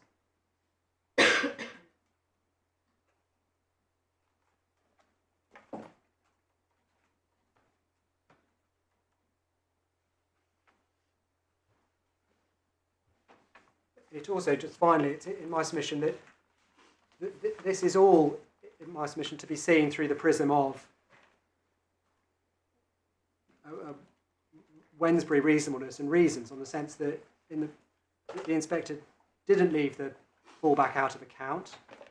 He did give reasons on it, and so it becomes a matter of whether his judgment regarding the fallback and his reasons on it were both adequate in the public law sense.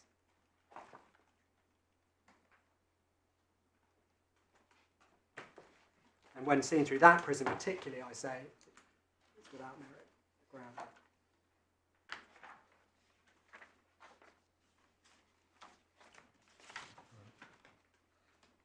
So there's my submission on ground 3. The only other very brief thing I wanted to say is that I make, as per my skeleton, no express submissions on the legal issue of whether the rights, whether a standalone right to maintain ecologically the green, or it being an ancillary right to some lawful sport and pastime, on the basis that it wasn't an issue the inspector felt necessary to grapple with.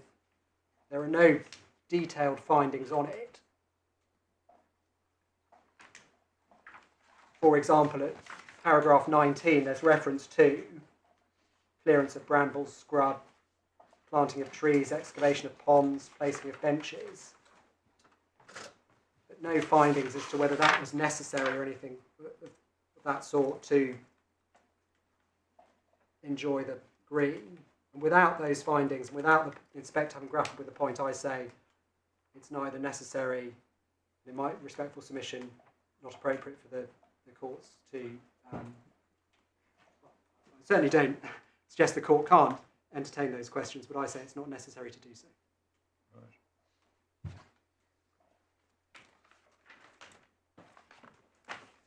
And unless I can assist further, those are my submissions.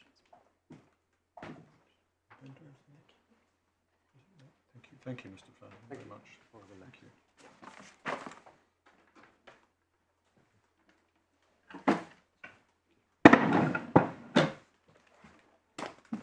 Yes, well, Mr. Edwards,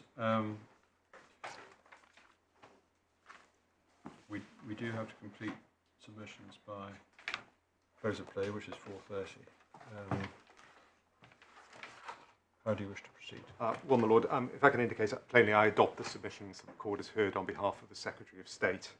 So far as additional points are concerned, with the Court's permission, there I have nothing further to submit in respect of the response to Ground 2. I have some limited additional observations and submissions in respect of Ground 1 and Ground 3. And in making those submissions on Ground 3, I'll deal briefly, if I may, with the position raised by the respondent's notice, which goes to the extent to which there is a right to carry out any nature restoration and enhancement works. And I'll endeavour to complete those submissions as quickly as I possibly can. Right. I'm going to set myself a time limit of around 4 o'clock, and I'll be as close to them as I can. Thank you. Lords, my ladies, so far as Ground 1 is concerned, can I begin, as Mr. Flanagan did, with respect to this general point about right and use in terms of the principle and the practical reality.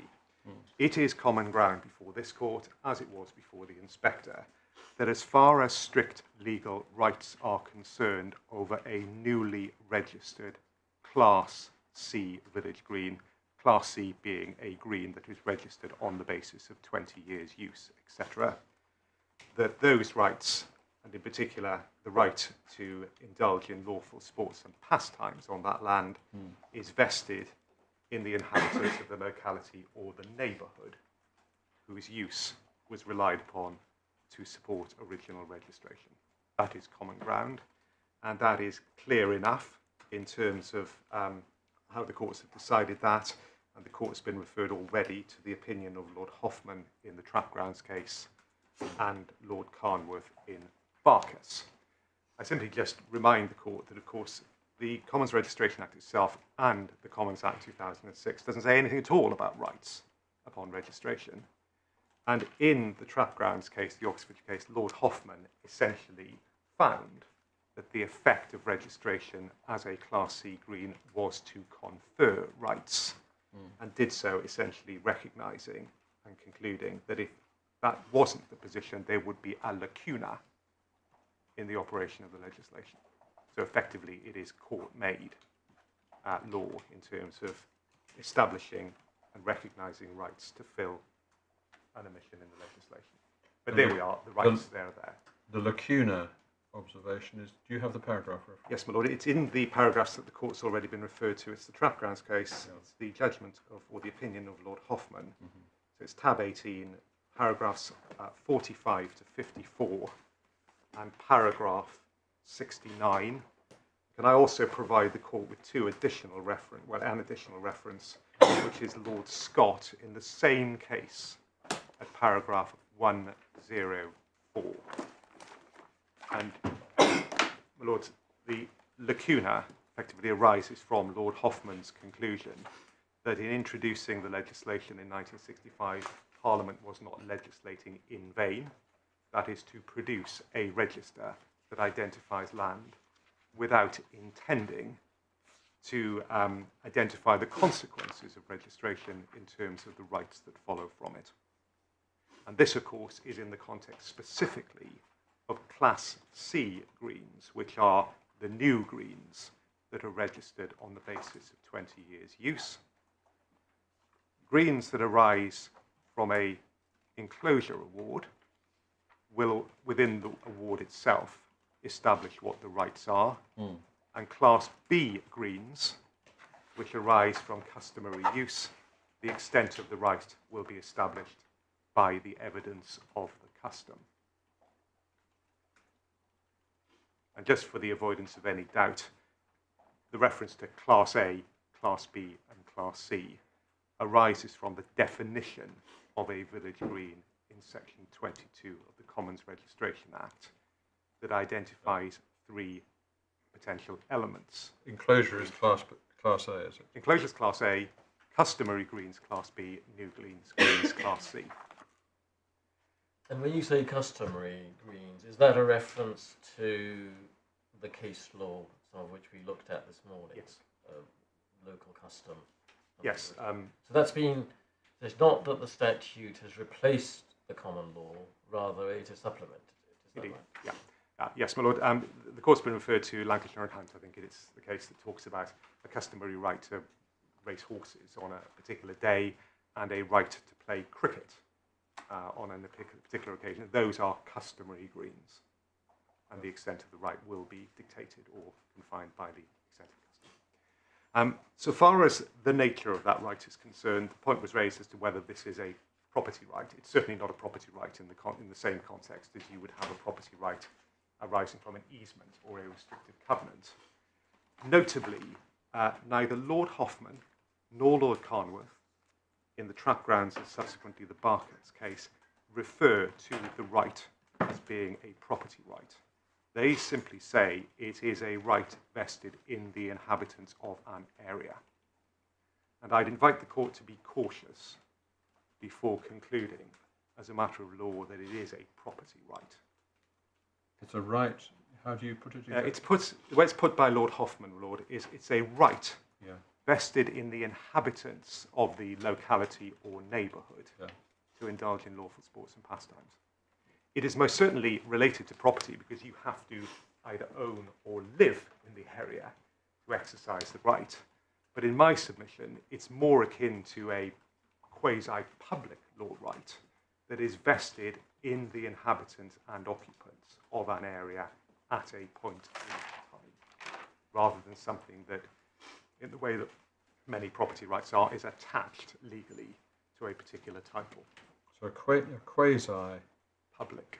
public right. Yeah, and I say quasi, it's a bit of a get out that proviso, isn't it? But essentially what I mean by that, it's not vested in the public as a whole. It's vested in that section of the public who live or occupy property in a certain defined area. If I can just test the proposition in this way. First of all, there is nothing in case law or anything in my submission in principle that says that if you live in the locality or the neighbourhood, you can surrender your rights. Nothing to say that you can just give those up. They are rights that effectively vest in the area. And secondly, locality, as the court's been told, in the context of village green, means a legally recognised administrative area. Usually it's a parish or an electoral ward. What happens if the boundaries of that ward change? Well, what happens has been dealt with by this court.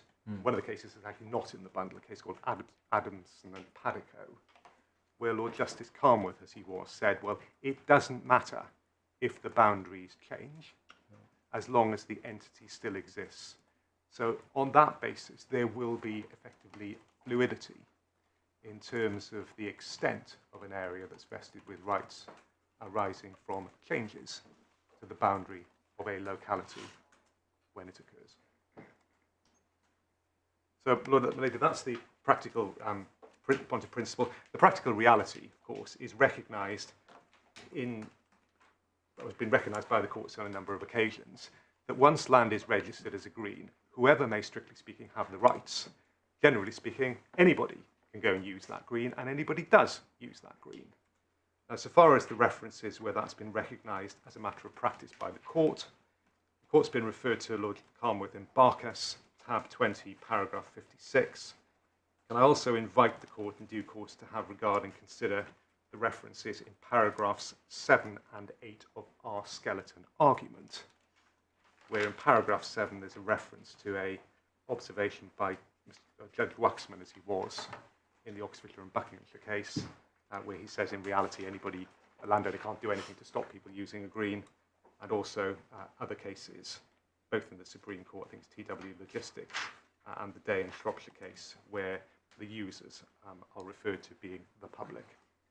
Now, on that basis, and that being the practical reality, in my submission, the legislation and Section 16 makes perfect sense, because Section 16 recognises that practical reality by directing the decision maker to have regard, not just to the inhabitants of a neighbourhood, but to the wider public.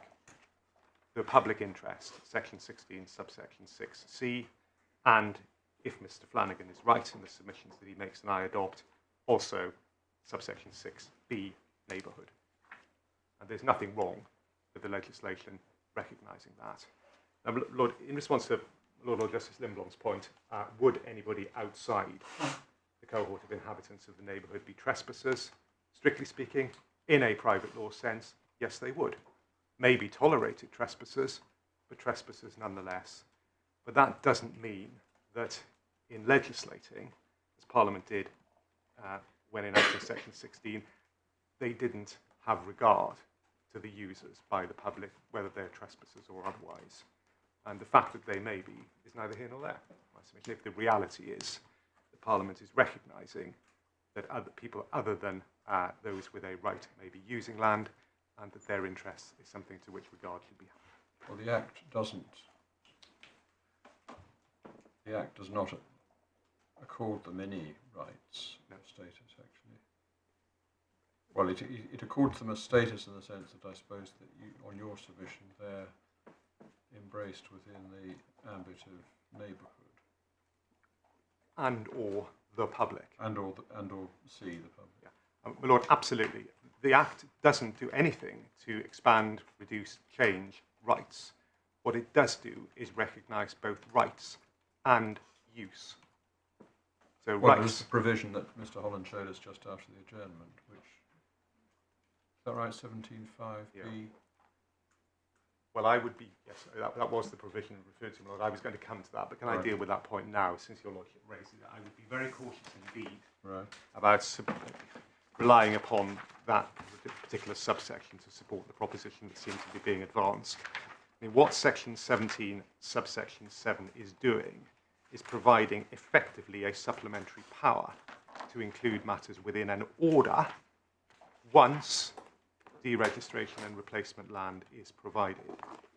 Now, what Mr. Holland says is that subsection 7 provides an order under this section may contain B, supplementary provisions as to the effect in relation to any replacement land of 1, any rights exercisable over the release land by virtue of its being or being part of a new green. So what that's saying is you can't by an order under section 17 expand those rights. What you can do is include provisions as to how the rights that were vested on the replacement land will be exercised. Sorry, rights vested on the release land will be exercised on the replacement land. I confess, my lords, I have not come across that subsection being used in practice, but in my submission to suggest that in some way allows an order under section 17 to change, or let alone, well, certainly expand the rights that are transferred over from a release land to replacement land is a very considerable leap and doesn't, in my submission, follow. But could that be? Could it be said that that's a point against you, because the legal position appears to be that the only legal rights on the scene are the rights of the inhabitants in respect of the released land.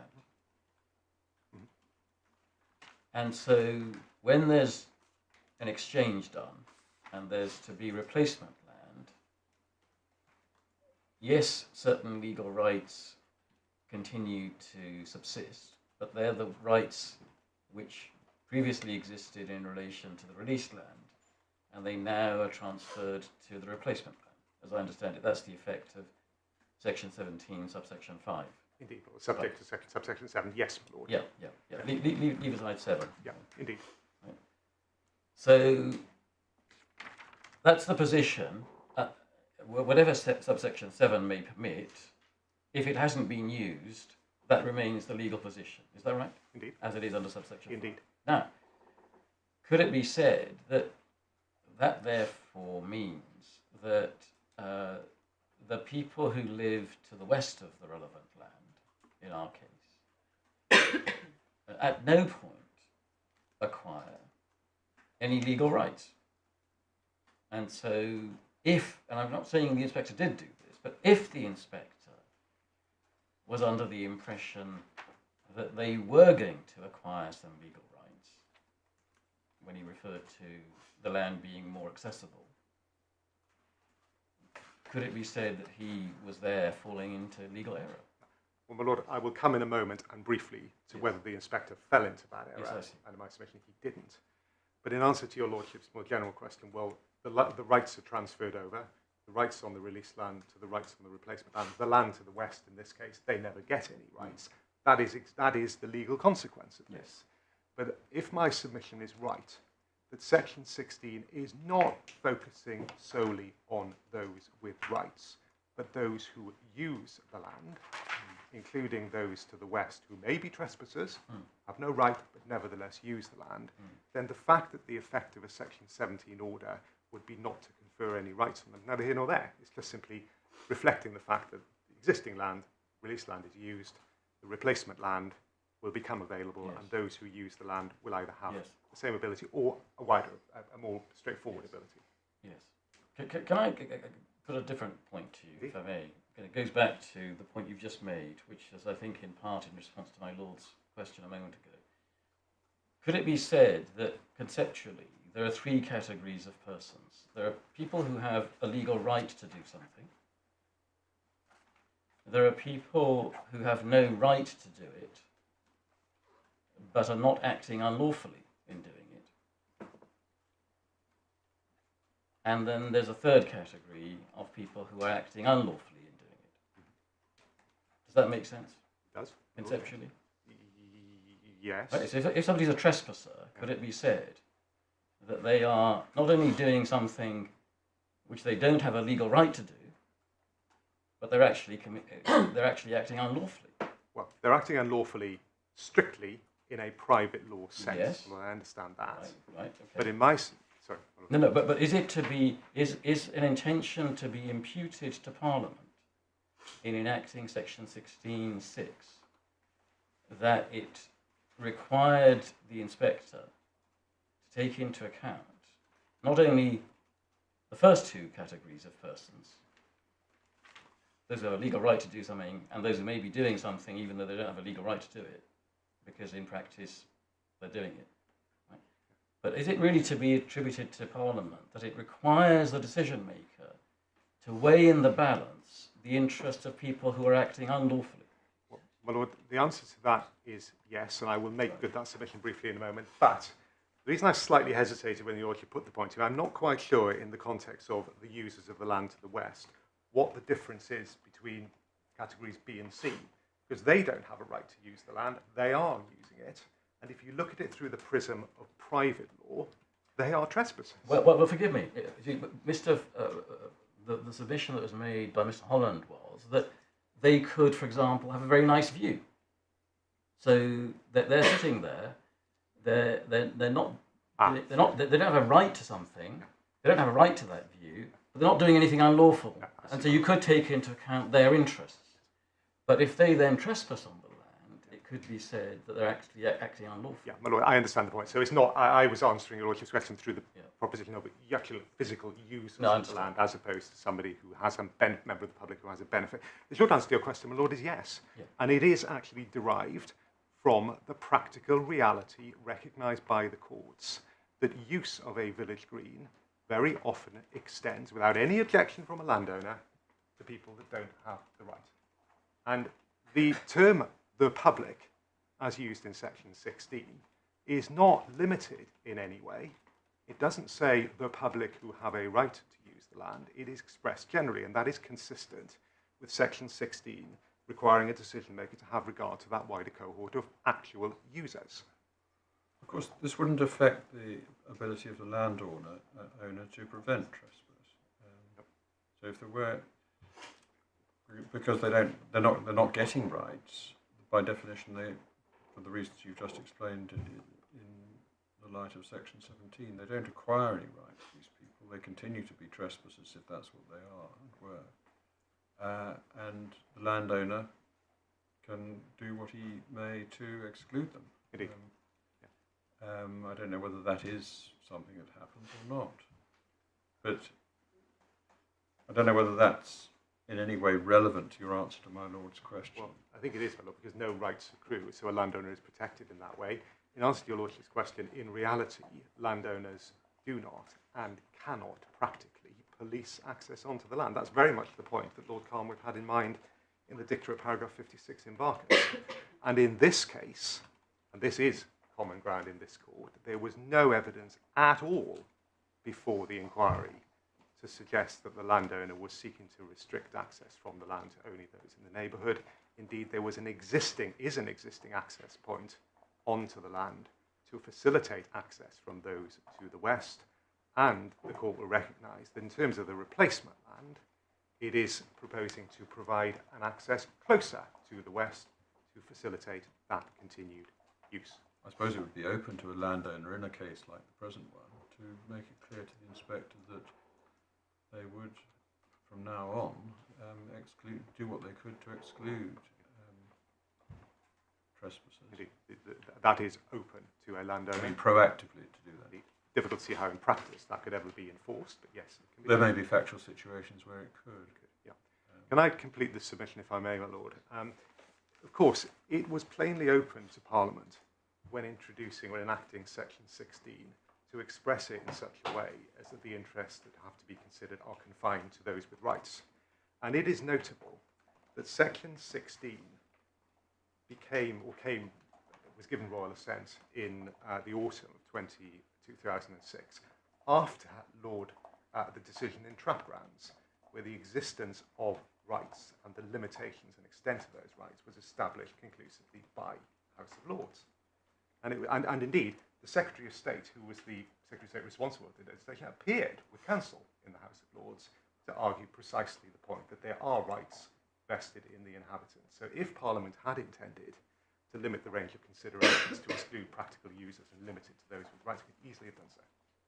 And the context allowed it to do so because it fully recognised what then the courts had said were the extent and nature of the rights.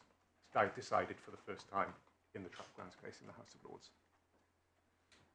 So, my Lord, finally on ground one, if I'm very conscious of the time on this, finally on ground one, the way the case was put by Mr. Holland this morning for Ms. Strack is, well, as a matter of principle, the court, the decision maker, cannot have regard in terms of use of the land for anyone other than those who have rights, or those who have rights have to be prioritised. Essentially, I've responded to those points in the submissions I've already made. There is nothing in the legislation that supports either proposition in my submission.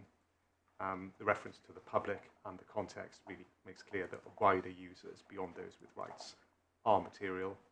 And as far as prioritisation are concerned, again, nothing in the legislation or in policy that prioritises one interest over another. And it is notable that in section 16, subsection A, it does say that in particular, the rights of commoners have to be considered, and in subsection 7, where there is no replacement land, directs the decision maker to consider in particular the effect of the deregistration absent replacement land on the range of users in subsection 6. So where particularity or weighting is intended to be provided, Parliament deals with that. Finally, my Lord, before I turn to ground 3, point my Lord Justice Singh raised, well, did the inspector misunderstand the position in terms of rights? Well, in my submission, he did not, and it's not even reasonable to consider that he could have done. Mr. Flanagan has taken the court to my submissions before the inspector, where I make the point absolutely clear about what the extent of the rights are. For your Lordship's and Ladyship's note, it's paragraph 15, footnote 2, paragraphs 20 to 21, and paragraph 28, where I made it abundantly clear to the inspector what was common ground as to what the extent of the rights are. The inspector, as the court has seen, is very clear in differentiating between the defined neighbourhood and the wider neighbourhood, and that is, in my submission, entirely consistent with the recognition about what the extent of the rights are. And so far, my Lord, as the reference in the decision letter at paragraph 27 to the land being more accessible for some people not currently resident within the previously defined neighbourhood. That, I think, may have in part led to the question put by Lord Justice Singh about does accessibility mean legal or factual? Yes. It means factual. Right. If you read paragraph 27 together with the conclusions in paragraph 22 and subsequently in paragraph 49, what the inspector is saying is that, well, there will be a change to access for those in the defined neighbourhood, but the access for those to the west outside the neighbourhood is moving closer to them by 350 metres, I think it was, avoiding them walking along a busy road. That's what accessibility means, and he can be under no misunderstanding in my submission about the legal position when it's looked at as a whole. But also, so far as ground 3 then is concerned, if I can deal with that briefly, again, I adopt Mr. Flanagan's submissions. Essentially, my Lord, what the inspector is doing is saying, well, there hasn't been any maintenance of this land since 2018 when Taylor Wimpey, as they were entitled to, stopped giving consent when it was asked for to carry out maintenance works. It's all very interesting to say there may be a right to do so, but the fact is it hasn't been done, and that right has not been asserted at any time. The inspector is entitled to have regard to that in considering the likelihood of the position as things move forward, and he balanced against that the fact that the replacement land was the subject of a binding obligation to restore its nature conservation interest. Pausing there, it is also in part a local wildlife site, as the inspector identifies, and to maintain and to fund its maintenance over time. And that's effectively the conclusion the inspector reached. Now, if that is wrong, there is the respondent's notice that's before the court, where we say that the alleged fallback position is not one that is actually available in law, and that the carrying out of nature conservation, restoration and improvement is not a lawful sport and pastime. Given the time, I'm not going to go through the totality of those submissions. They are there set out in full in my skeleton argument. Effectively, a lawful sport and pastime, which is the right, is a right to indulge in effectively what, in portmanteau terms, is recreation. It is not land management. And going on to a parcel of land to clear it in order to restore a grassland habitat, and extensive clearance of this common ground would be required in this case, goes beyond what is a lawful sport and pastime. And therefore, if the court feels it necessary to address that point, we would submit that the fallback position is one that is wrong in law. And for the avoidance of doubt, the case was never put before the inspector or in the court below that the clearance of vegetation was to facilitate walking or dog walking. I can understand entirely that if there is a dog walking track established on a village green that is becoming overgrown, then those with a right to use it can perfectly reasonably go on and proportionately cut back the vegetation to facilitate that activity. That is simply ancillary to the exercise of a right to indulge in a lawful sport pastime. That is not the way it was put. The way in which it was put before the inspector, as the inspector records, is that nature conservation, restoration and enhancement per se can be done. And in my submission, that goes beyond what is in lawful sport and pastime. Lord, those are my submissions. Thank you very much. Thank you very much, Mr. Edwards. Thank you. Yes, Mr. Holland. I can come back very briefly, if I may. Yes, of course. So far as the, just in case you're interested, the ABC type, that comes from Lord Hoffman in Sunningwell, divider 17, page, I think it's 347. That's his original.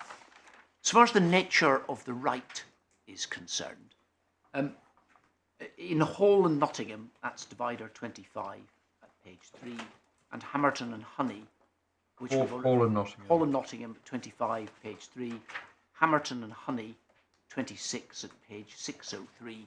It's described as a local law or local common law.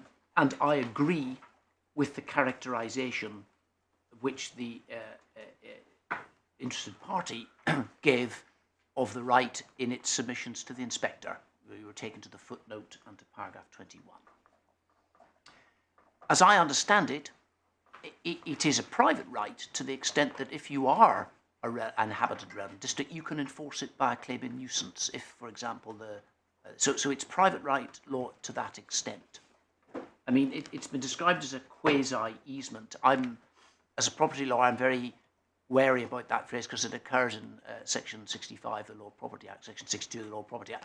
I would prefer, if you're going to, it's akin to an easement, is probably a better phrase that way. But it has public aspects, but it is a private law right in that it attaches to a property and is enforceable in private law terms. Both my learned friends addressed Lord Justice Singh's concern. Has the inspector misconstrued the... Well, in my submission, he has. I mean, although he does identify the recreators, the people with within the defined district, he also then balances against one. I've taken you to the relevant paragraphs. But what he never does, as Lord Justice Singh put to my learned friend Mr. Flanagan, is distinguish or make the point that one has rights and the other doesn't. And then you put that in context of paragraph 15, where it's his only paragraph dealing with section 16.6a. He says members of the public have rights. It's the exact opposite. He does appear, on a reasonable reading, not to distinguish between the rights of the recreators on the one hand and the interests or the prospects of access on And so far as the practical reality is concerned, that there's technically trespassers, they are trespassers. Fitch and Rawlings is a case which clearly shows that they are. That case has been cited with approval in a number of House of Lords and Supreme Court cases, as was its sequel, Fitch and Fitch. And therefore, it's not, you can't simply brush that under the carpet. And it would be wholly strange for Parliament, having enacted Section 15, that is specifically saying that in order to acquire a TVG right, it has to be the activities of the inhabitants of a locality or neighbourhood within the locality, and then to say, well, if you are thinking of effectively swapping, if you are under Section 16, well, you're entitled to go wider than that and take into account effectively the interests of trespassers who are not within that class. If they had intended to do so, they would have said so specifically, and it would wholly undermine, in my submission, the statutory and common law basis for what a TVG is.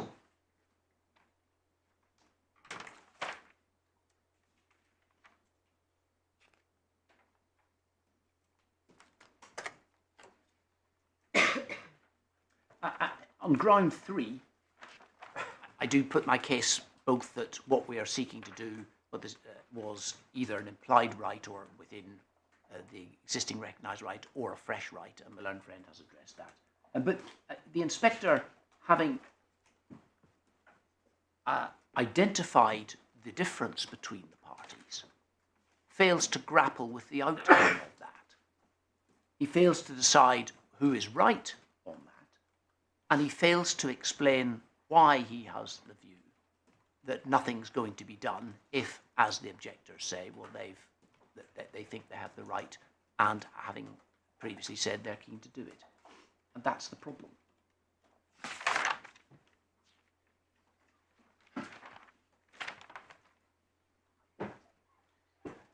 Will you excuse me? Of course.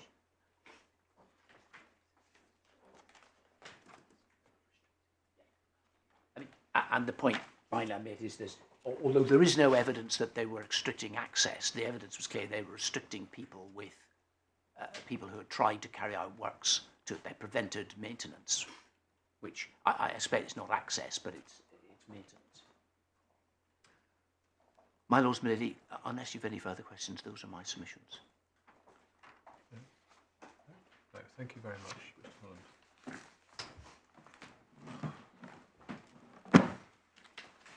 Right. Well, we'd like to thank you all very much, all counsel and those who sit behind and help counsel.